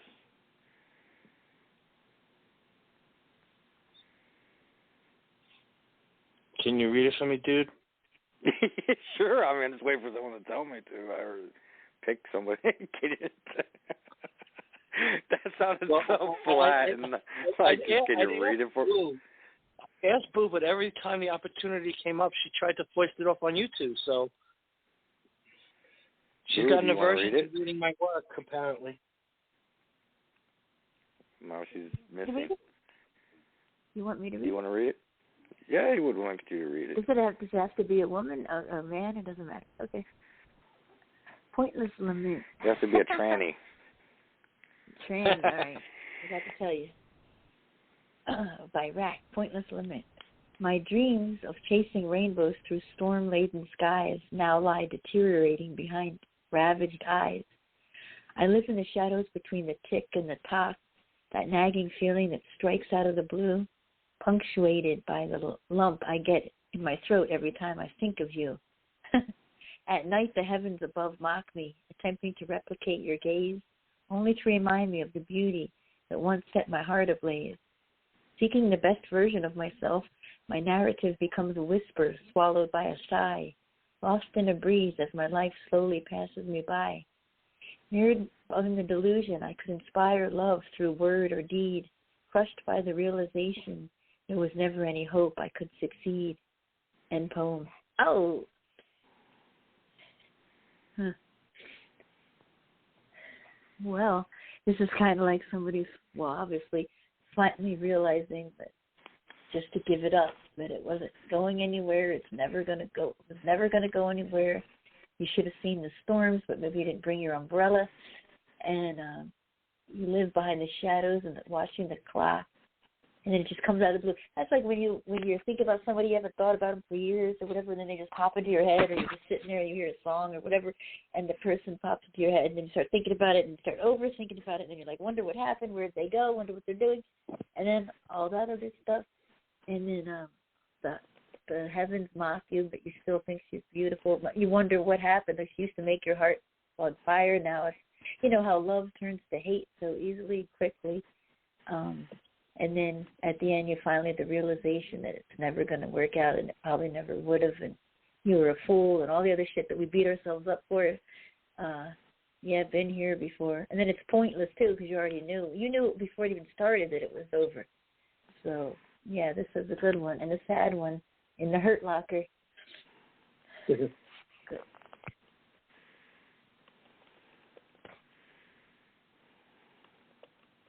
Adam? I was writing my comment. But, Adam? No. Just. So, yeah,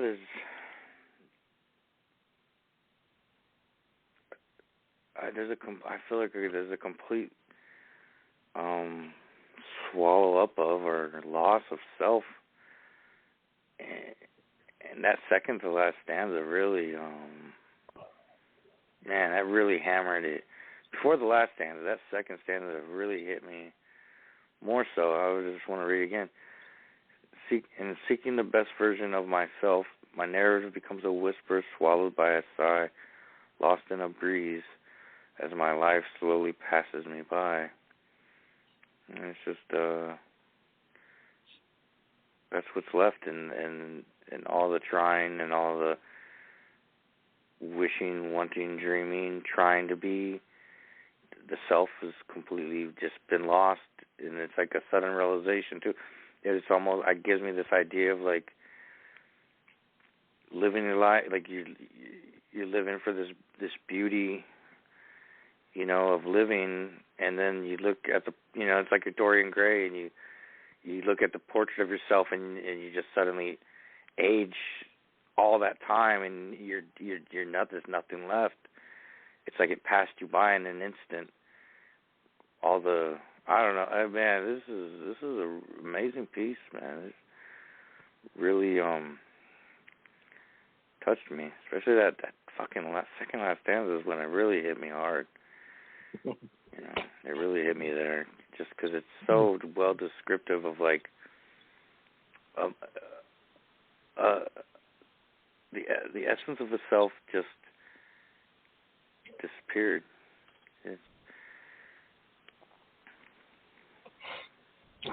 Thanks, dude.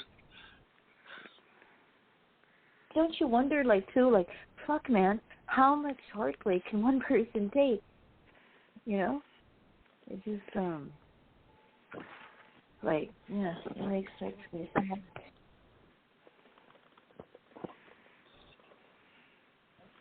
As. Yeah. What I saw here is another fine example of poetry. And you have this throughout allpoetry.com. Rack, you know, where he's taking it, you imagine yourself in the actual piece, and that's a tremendous difference from the kind that's usually published or becomes mainstream. So when you start reading, you're becoming this person, and now you've pretty much lamented all your life over heartbreak, and there is absolutely nothing anyone can do. And I think it's that very helplessness of the poet in this state where anyone would want to believe in the happy endings, but they understand somehow that this emotion that's overcome him for that particular subject who they had spent so much time in wondering and showing vast amounts of devotions, that there's only the cold, unrequited stance back, and it's these kinds of eternal tragedies which really haunt our art on a more deeper level than most of us are able to perceive. Thanks, Stress. Definitely, man. That was a great way of putting it. Man. Okay, Adam.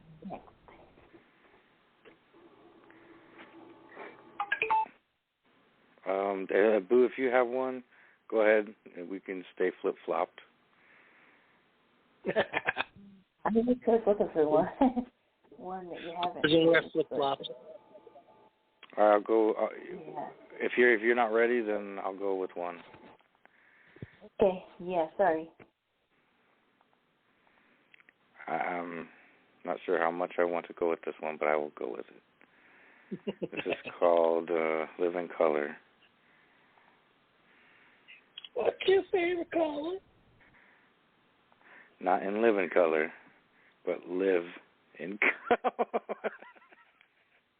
In Live in Okay. You can do what you want to do and live in color. Love you, Rose. All right, live in color. They'll box you up in grays and neat edgings, folded in a gathering of dismemberment to what it all even means, left with a figment of who you were. And if you're okay with being that, then damn, what a waste of my thoughts have been. I colored outside of white boxed lines, unpacked abstract visions of colors unthought or seen, comprehending trivial yet beautiful things. Does the flower weep for the petal I plucked in my childish songs of she loves me not? Am I the flower or a weed? Where the response all around was, live by numbers and don't dare dream. Fit in like pegs, we all have our match, our place like things. Yet how my turbulent spirit roared, and I was made out of a place. I was made out of place, a vagabond meant to roam. It may suit you. Well then, suck down your exhaust trapped upon the ironically named freeway, doing 9 to 5s, the rat race of slaves, the bricks in the wall, gears grinding themselves down, and the opulence of the machine. But I will not shine your shoes. I'll spit in your eye and open the door as you walk on by, not through because you can't see the back alley or hear the time etched in graffiti. The writing may be on the wall, but it's an eyesore of dreaming, vandalism, and fiends. Because you won't go where I've been, back alley love-ins and soul-awakening drag shows where we wear another backwards and make our stand against your powder wigs and ruddy lies painted in youthful rouge. You stink in a aristocracy, and you cannot have, yet take it all but one thing. And poetry is the last craft your AI-manufactured God cannot comprehend or truly dull out for masses quick to exchange souls for gadgets of gonzo pulp, mocking life for its ripe truth. I will not count electric sheep. I dream. I will never sleep. Yet here I package boxed up epiphany, a gift from the edge of the end of peripheral well-being. Save yourself, you fool, and color in the madness of dared living, or accept the gray soup, the gruel of lost dreams. And peace. Amazing. Yeah, you're like Willie Mays tonight, Adam. This one as well hits out of the ballpark. There's some great lines here, and also points. You start off, there was the box, and what would we do to that paint box?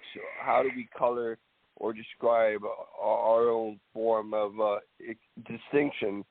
And I think it shows that many only dare to repeat certain facts or try to, draw away from having a real impression of life is throughout this entire masterful stanza, especially when you think of an aristocracy that was in the United States of America. We all know that to be nearly, a false assumption because 370 million people live here. So how could you figure that that's a fortunate 5% who are well off really signify the rest of the American population? And so it shows even to the end that trying to make an argument or narrative based on just what a few amount of people think is like AI not able to write poetry. AI does not, in fact, understand life better than human beings who are living it right now. And so I find that really a great point to bring out amongst all of this other false realities that are drawn from critical opinions within what you have of the masses, how they're reproduced through media compared to how people are in reality, of which, this poet is standing out and saying, you see the colors in the paint box, but you do not really learn to draw. Thank you, Rez. That was a great comment in depth to most of what I was touching on, for sure. Thank you, man. That was. I ain't called me Willie Mays, man. I think. I kind of from Major League. Willie Mays Hayes. No, that was Willie Mays. The stolen base. No, I'm thinking of Willie Mays. Was it Willie Mays Hayes, right? Was the Wesley Snipes and Wesley Snipes in Major League. Anyways. Yeah.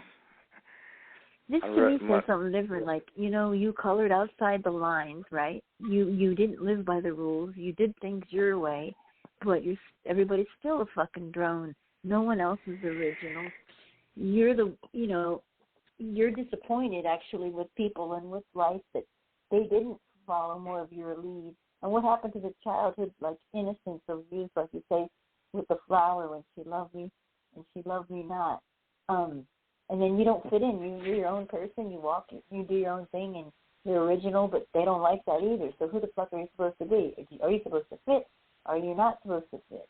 And, it may suit some of you. Some of you might like me, some of you not. But if you get stuck in it, it's going to suck you down, and you're going to get caught in it. So, and I love my favorite line is because, where'd it go? Over here. Wait. Something about spitting in the eye. I will not counterfeit sheep or dream it. Somewhere over here there's something like, you'll pull me down and I'll spit in your eye. It's something I love that. I will not shine your like shoes. Fuck you to society, how they want you to be, to the norms that you're supposed to fit into, but really nobody knows what normal is, and who the fuck knows, and who the fuck cares. By the time you get down to the end, it's just all gray. And life's a drone. No one's paying attention. It's just gray and dreary, and no one's fucking hopeful. And you colored outside the box and wasted your time for no reason. That's what I see.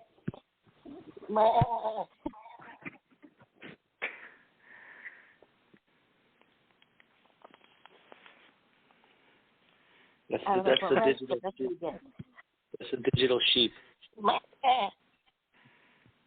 Racky poo. Yeah, I mean, to me, this is all about making an impression. You want to, leave some kind of legacy, make a mark, be effective, and you feel like nobody's paying attention.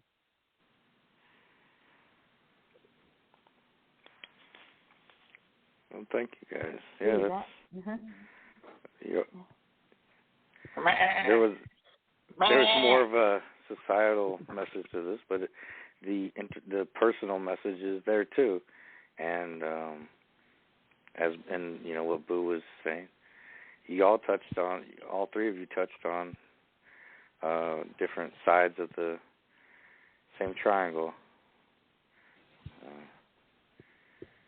I have a letter for you from Google. Willie Howard Mays, nicknamed the Say Hey Kid and Buck, is a former center fielder in Major League Baseball, regarded as one of the greatest players ever. Mays ranked second behind only Babe Ruth on most all-time lists, including those of the Sporting News.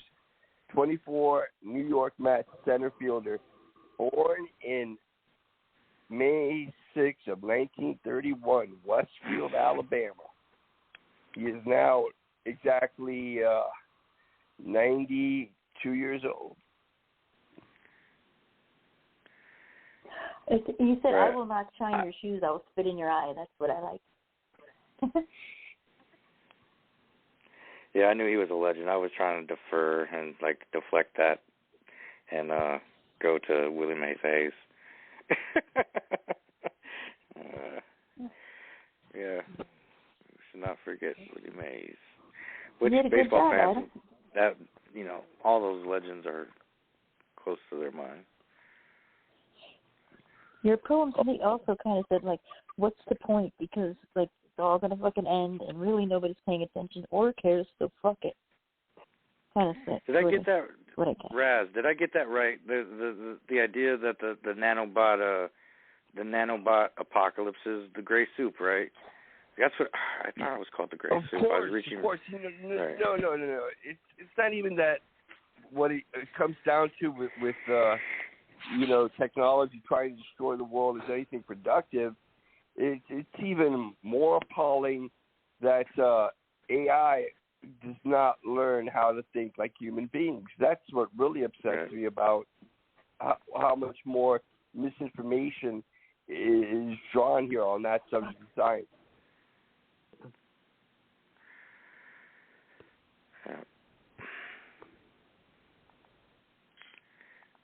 I was just making sure I had that reference right. Gray soup. I was pulling from my memory of it. So. Yeah, it is appalling. And we're just giving the reins. And, gray soup? Really, we have to. Well, so yeah, there's an apocalyptic version with nanomachines because they self-replicate. That it's thought that without proper contingency plans, they will replicate and consume everything until everything is just nanomachines, and it would look like just a gray sea, like there would be nothing here, because they consume and replicate. So they actually consume biological matter. We already have nanomachines like this, by the way, and and they're microscopic, and they can consume biological matter and then replicate themselves to be anything, but they're just going to be whatever they want to be, which probably be themselves, and it creates this just infinite soup of nanomachines. It would just be, imagine like an ocean, an ocean of gray. Taking it in theory of Bosman, right?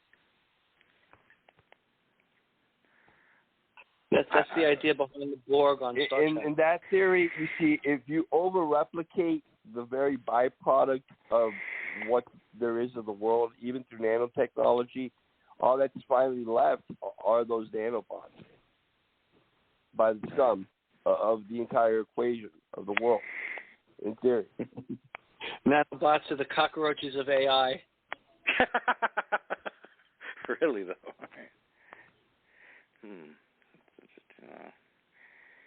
Now that has me thinking. Man, I wanted to write something based upon, it really inspired me, something Raz he said in the comment about pointless lament. Let's go back to that real quick. You said the cold stance of unrequited love. I saw that highlight there in Rack's piece when we were diving in, because it's masochism. The more I've been through this process myself, and think about someone who doesn't even care about you. Of course, you're just abusing yourself. Mm. Isn't that what that is? At the end of the day, something matters, but what matters to you matters to you. So nobody can really. Yeah. So then you're yeah. Well, why would anybody else have any input or any feeling towards it? That's when you need a damn friend to shake you. Yeah. That's when you need that real friend to come in and just fucking shake the shit out of you. Fucking let her go. I know which ones you're talking about. Treat you like that dirt. Are posing an issue, and it would be the xenobots.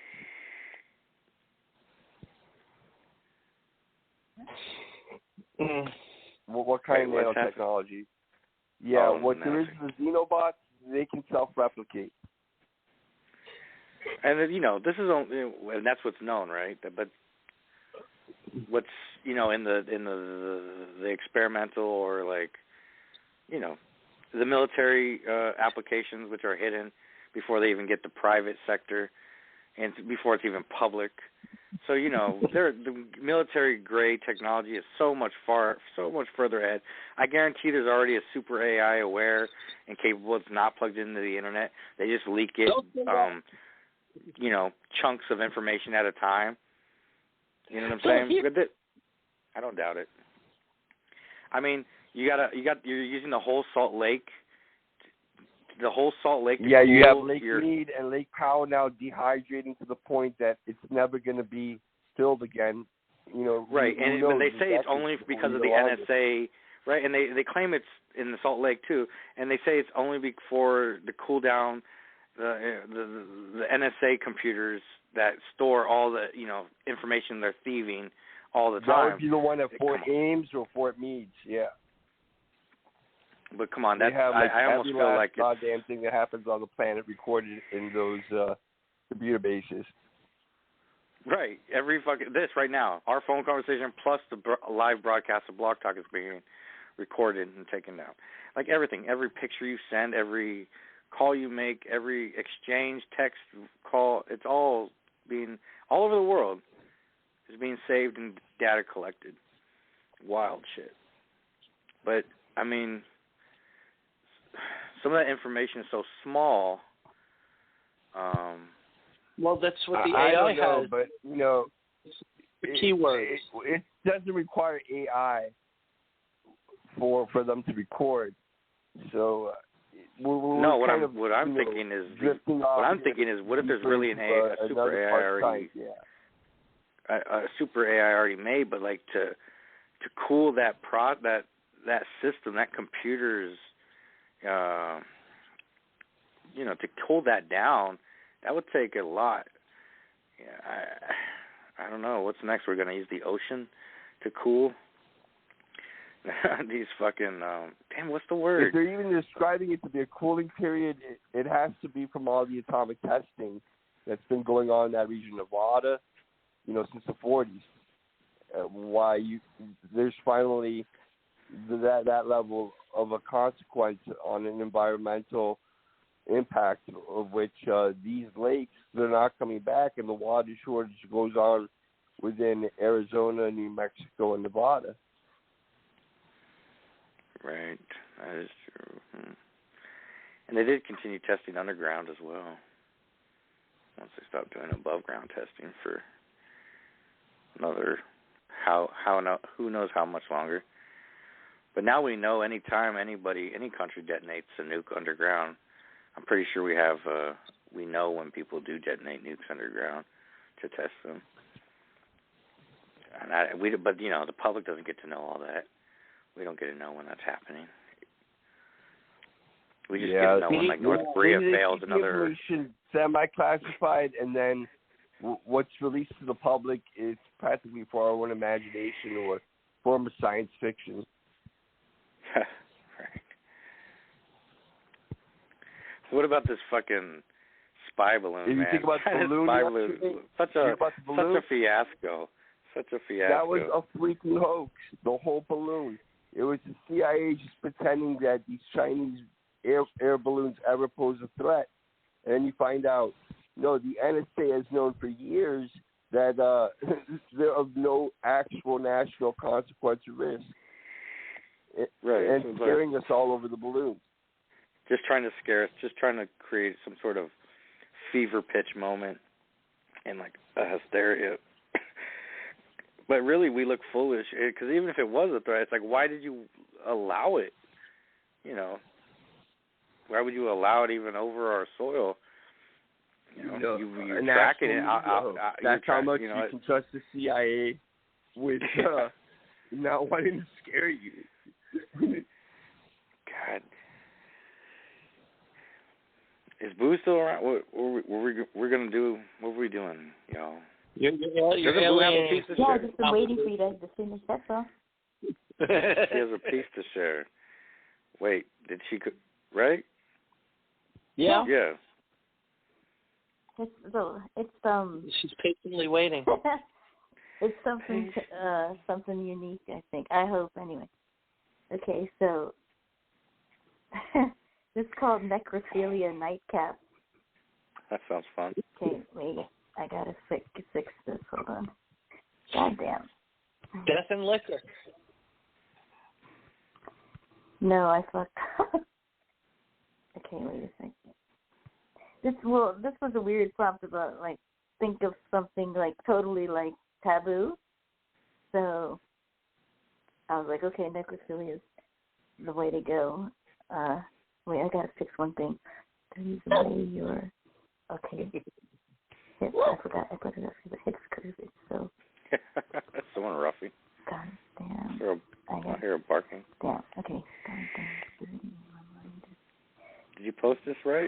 wrong? Okay, there. I think that's it. I forgot to spell check. Okay, I think that's it. Okay, sorry. Raz didn't spell check it? Yeah. I had the word wrong. I don't do Boo's work for her. No. Yeah, well, I read. First of all, why are you gonna have a room on something taboo and then be like, ew, that's so gross? Come on. Then why are you even having the fucking room? I would do anyway. Boo, but then I'd stop being Raz. Now I just lost the page, all poetry and shit. So if they said taboo, they really said tattoo. Yeah. Okay, here we go. Sorry. Okay, so anywho, it goes like so. Okay. There we go. Okay. 3 tears is all that I can almost shed. I'm wound up tighter than any thread. As you lay on white sheets upon the bed, I can't help but think you look beautiful dead. My hand would love to touch your skin. My head is full of the most atrocious sin. But you are so cold and won't let me in. And how can a veil of lust be so thin?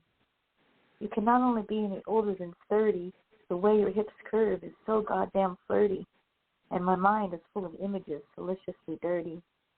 You are so tempting, naked and skirt-free. And even though I despair to caress you, it's pointless now to seek and impress you.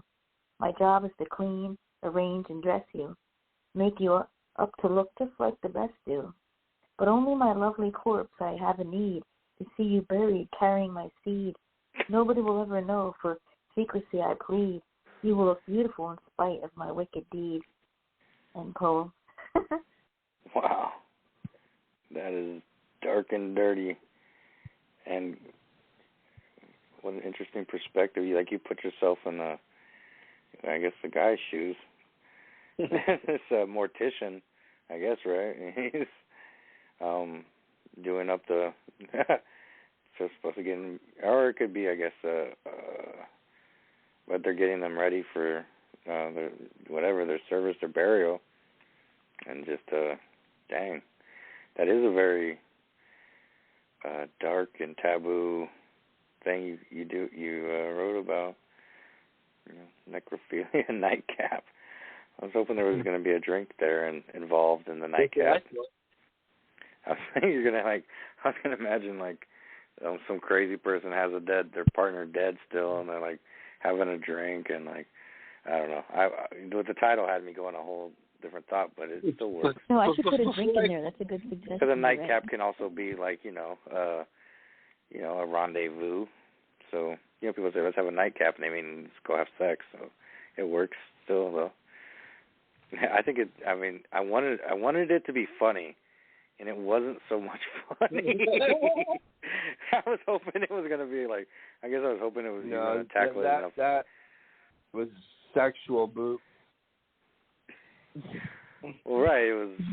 I don't know the exact rules of it, but you did it bravely, fiercely. You didn't hold back. You did make yourself a man in the telling of the story, which tells me you were trying to stand apart from it in some way.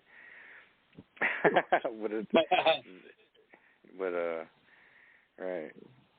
Cool, Boo. This is actually, I like it. I don't give a fuck. I'm glad I hope it makes it, someone listens to this crazy impromptu dive deep show and is like, yeah, that's some nasty darkness, Boo. What? Thank you, Adam. Gracias. I saw something entirely different, Boo. No. This is definitely sexually domineering. This is Garbage's number one crush. I would die for you. I would do anything I want for you. And when a man hears these words, it's like poetical striptease. They're actually poetical striptease. Wondering who is this woman and why am I not with her right now? There you go, dead or not alive. It's about my ex-wife. It's about my ex-wife. She was a dead fish. She was a good fish. You got it. Cadaver. She was so cold. She was a cadaver. That's bad. Maybe I had it wrong for Woman in Black with Daniel Radcliffe. Yeah.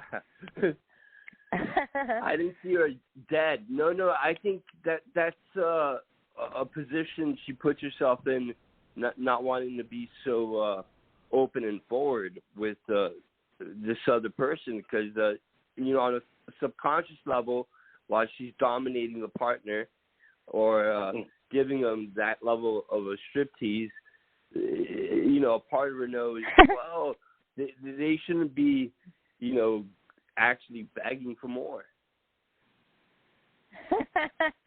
You know what else too though? It's he looks at her on the sheets. They're white. She looks beautiful.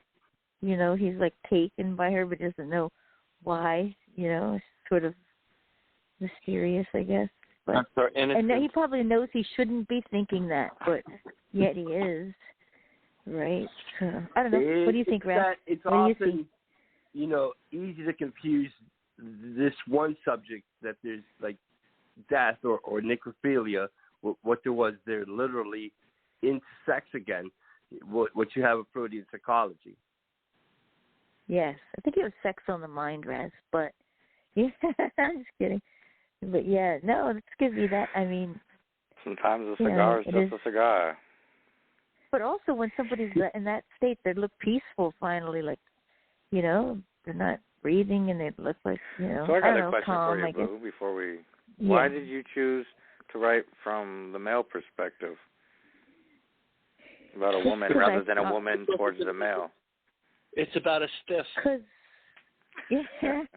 Yeah, what perfect opportunity for you to get your jollies on a good, hard, stiff one. I just kind of look at like the male looking at the woman more so. I don't really see women. I don't know being. I mean, I'm sure they do, but as bad. Like this dude looks at it as like artwork. He takes his time. He's methodical. He does it slowly while he's admiring her, even though knowing he shouldn't be. Sort of. So I just thought not to mention, not many male corpses have raging hard-on. Right, exactly. Actually, no. If you want to be a little more literal and take out the sex, then you're reaching a point of controversy where you do have, certain individuals, they just take it too far. Yeah, they it's take true. it way too far. They look at the dead ghost or the dead girl, and like Stephen King in the horror movies. It's like, well, why don't we anyways? Yeah. Right. What do you think, Ralph? Who am I going to hurt, right? I'm planting my seed. Who's going to know? Yeah, that's true. Well, I think this speaks of Boo's inner primal tinkerings of vulnerability and wanting to be taken. That's back to what Raz said. She's just hard up. She's you hard lay up. there and I'm climbing on. It's been a while, fellas. I'm even onto the dead bodies now. Yeah, it's been so long. She's fantasizing Someone of kill dead me. bodies. Please, someone kill me. That's funny. Well, maybe you'll get some from the What mortician. did you say? What did you say, Rack? I didn't hear you. Did you say something? No, you said it, and you put a song in my brain when you said, "It's been a while." It's been a while. But you see these well, I mean, maybe just you see them in movies, because I have been there, I've seen them before, but like the way that a lot of these people look at it is like artwork. It's like artwork, you know what I mean? They do their hair, they do their face, they take their time. Take talent. There's a whole movie with Jack Black as a mortician. You're talking about the artwork and doing his hair and making everybody present on the slab. Yeah, but then it takes a specific type of psychology that gets off to the fact that she's dead and still has those kinds of feelings sexually. Which is true, right? Yeah, the cadaver. And then they say a lot of that's abandonment, right. But I don't know.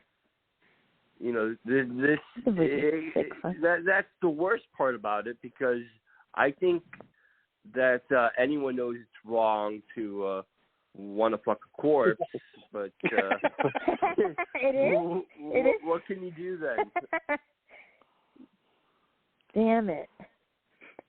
Well, at least I don't complain. Right. You know? I think Raz is also saying, like, Boo, you're bridging the space there where the guy is not a sicko necessarily turned on by like death and dead bodies, but somehow he's being drawn into that sphere, as you're saying, by her pure beauty, almost lifelike in her death, and it's somehow some fucked up trip, man. I don't know. Yeah, no. I mean, once you're thinking to yourself, actually fuck the dead person, then there's nothing more you can do, but hope no one's watching. Once you cross that line, psychologically normal. Over. Like Dahmer's no longer psychologically. It's a wrap. Right. Damn, you're fucked then, right? Absolutely. It's a wrap. You're fucked. When you cross that sphere, there's no coming back.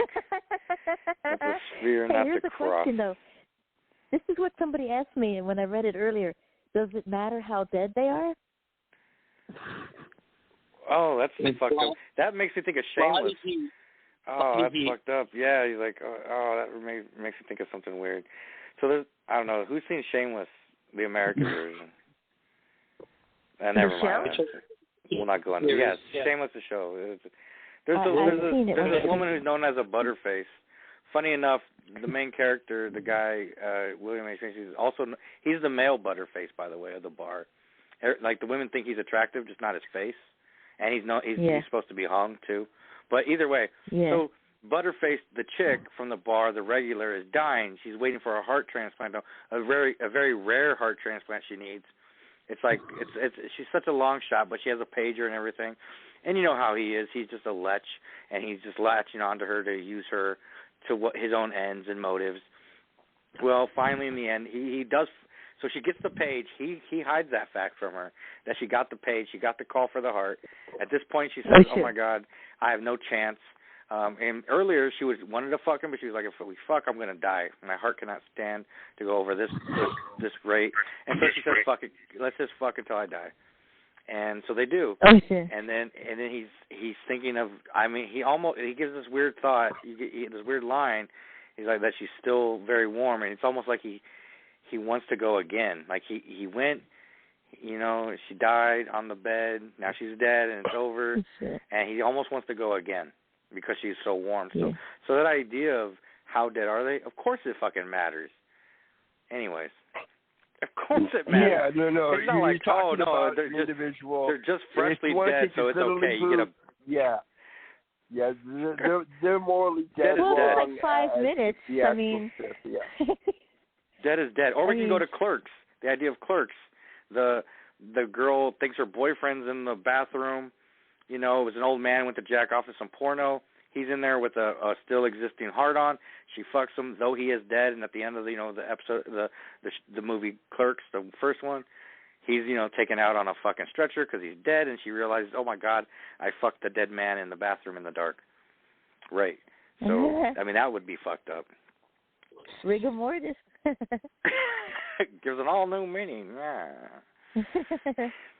We hate to waste a good stiffy, but I'm just kidding. No, dead is dead. That's fucked up. Now, what if you taxidermy your spouse?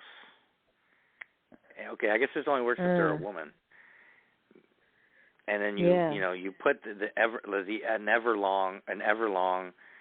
Everdong on them. Is that weird? It is. It's really fucked. Now, Boo, you opened up a weird... I'm going down this weird, fucked up path with you. This isn't binding, torture, and kill. No. There's not even pornography that should be mentioned on actually doing the dead person. Oh, Jesus. It's just wrong, Adam. I love that. Like, Raz is appalled. Adam, how dare you, God. I'm not into it. I'm not into it at all. I have the capacity to speak on things I have no care for, or you know what I mean. Like it's just thoughts, just random thoughts. Boo's poem. She wrote this. God damn it! Take the heat off me, man. She loved her husband so much, you know, and taxidermy her spouse. When it occurs to the mortician, yeah, he is sinning God. I can confirm that on a moral level for you, is what I'm saying, Adam. You know, when you're finally turned on by the dead body, that's also a carnal sin, is the reality. Yeah. Here's the thing: this shit probably happens every day. There's I think it's morally wrong outside of religion, but right, sure. But there's many morticians that get turned on by this shit. I'm sure. You think so? Yeah. We should go. We should look up like message boards, confessions of like confessions morticians. from a mortician. Those would be fucked. I don't want to know. I don't even want to know. You know what? That's like that shit you don't want to know. You don't want to know all the times waiters and waitresses and people that handle your food do nasty stuff to your food. Like, these are doors you don't want to know how often that is a possibility, a real possibility. At least about waiters or everyone at the restaurant, they're actually weekend sex warriors, and that's why they're laughing at the customers when they're there ordering from the table. Don't order the cream. Yeah. Don't order the cream of some young guy. That's making me think of Fight Club. That was a great movie. I remember what did they Ricky. call themselves? He was a legend. No, I understand. It's only in death that we have his name is Robert Paulson. I want to make a poem. Yeah, his name was Robert Paulson, and the Norton's like, must be, wait, hold on, none of you even knew Robert Paulson.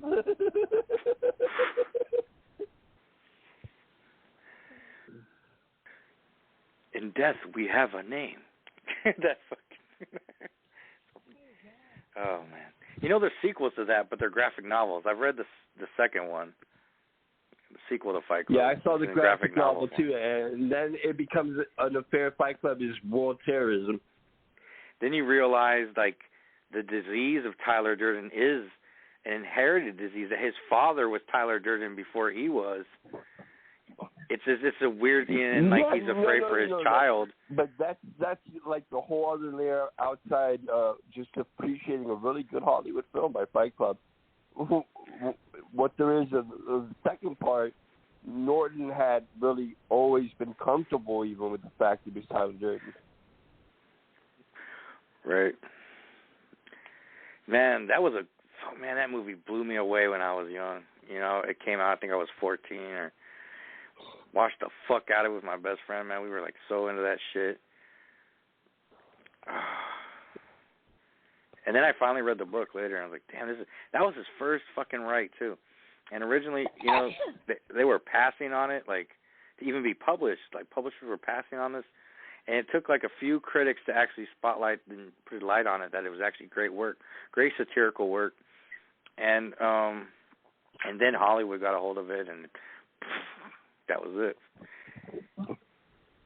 It shows you how much disappointment lives here in the United States, essentially.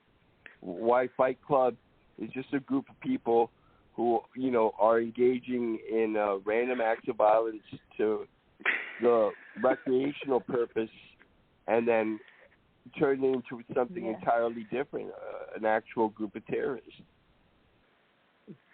And it's a shame. Remember that all the much people that tried to reenact for the it and all American that dream existing. Yeah, it was spawning like Mormon fight clubs. I love that. That's like the greatest thing. Mormons are That's an oxymoron.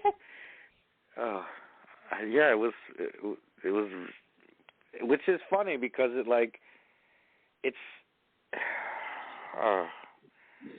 that's wild. That is so wild that it did that. And people are like, actually, let's do this Fight Club shit. Like, it's really a slap across the face, the whole purpose of why he wrote it. That's hilarious that's what it did. Remember that shit too before they had like people imitating the wrestlers too? That's Like small. little That's kids small, were jumping off. That's small potatoes, you know. Oh, but they were doing like backyard shit, like jumping off their house. You know, Billy people got Corgan paralyzed owns and shit. WWE. Yeah, World Wrestling Federation. So the Smashing Pumpkins, they just sit on the sideline now with a cigar. It's like, wow, those pumpkins rock. Okay, listen, I want you guys to listen to something and tell me if you think it's better. Wait, I want you guys to listen to something and tell me if you think it's better, okay? Okay, hold on. Yeah. Is it music? Welcome to the Cosa Nostra Radio. We are a talented group of poets from around the world who come together to share our love of verse. We do have a few rules that we ask you to comply with, which is just basic radio etiquette. Wait your turn. Don't speak over anyone else. It's a one mic policy. You have the right to verse your opinion, but we don't tolerate racism, cruelty, or anything derogatory. Keep in mind that the views and opinions of the guests do not reflect the ownership and management of La Cosa Nostra Radio. And we'll sit back and have a good time because you're your family. Thank you for tuning in. We hope that you enjoy the show. Enjoy the show, and thanks for being here.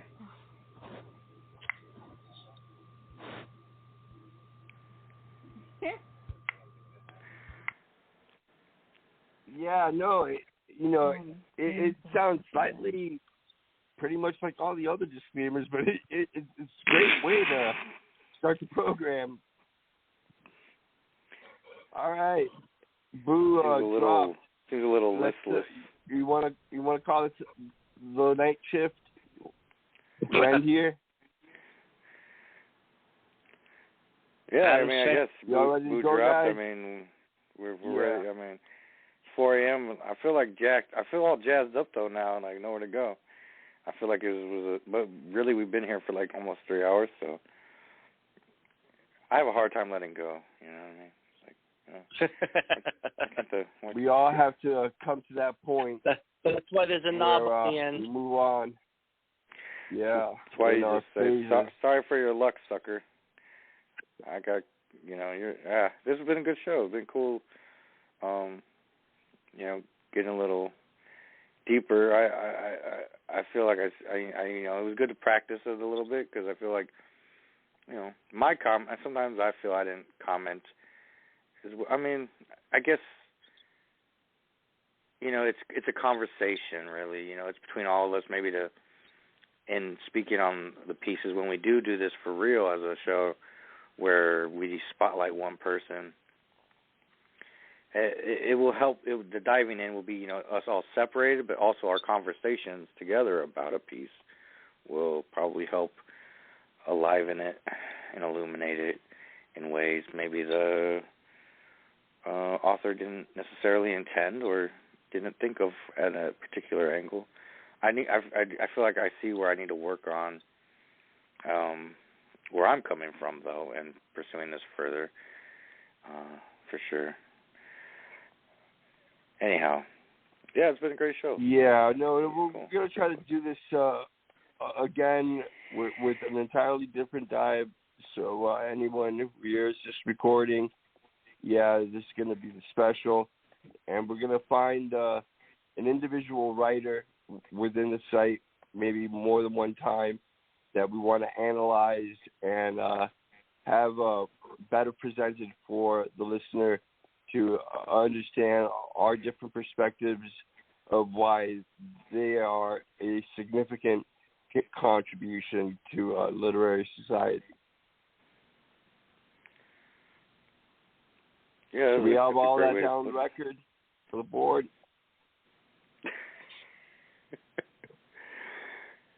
Rack, any closing thoughts?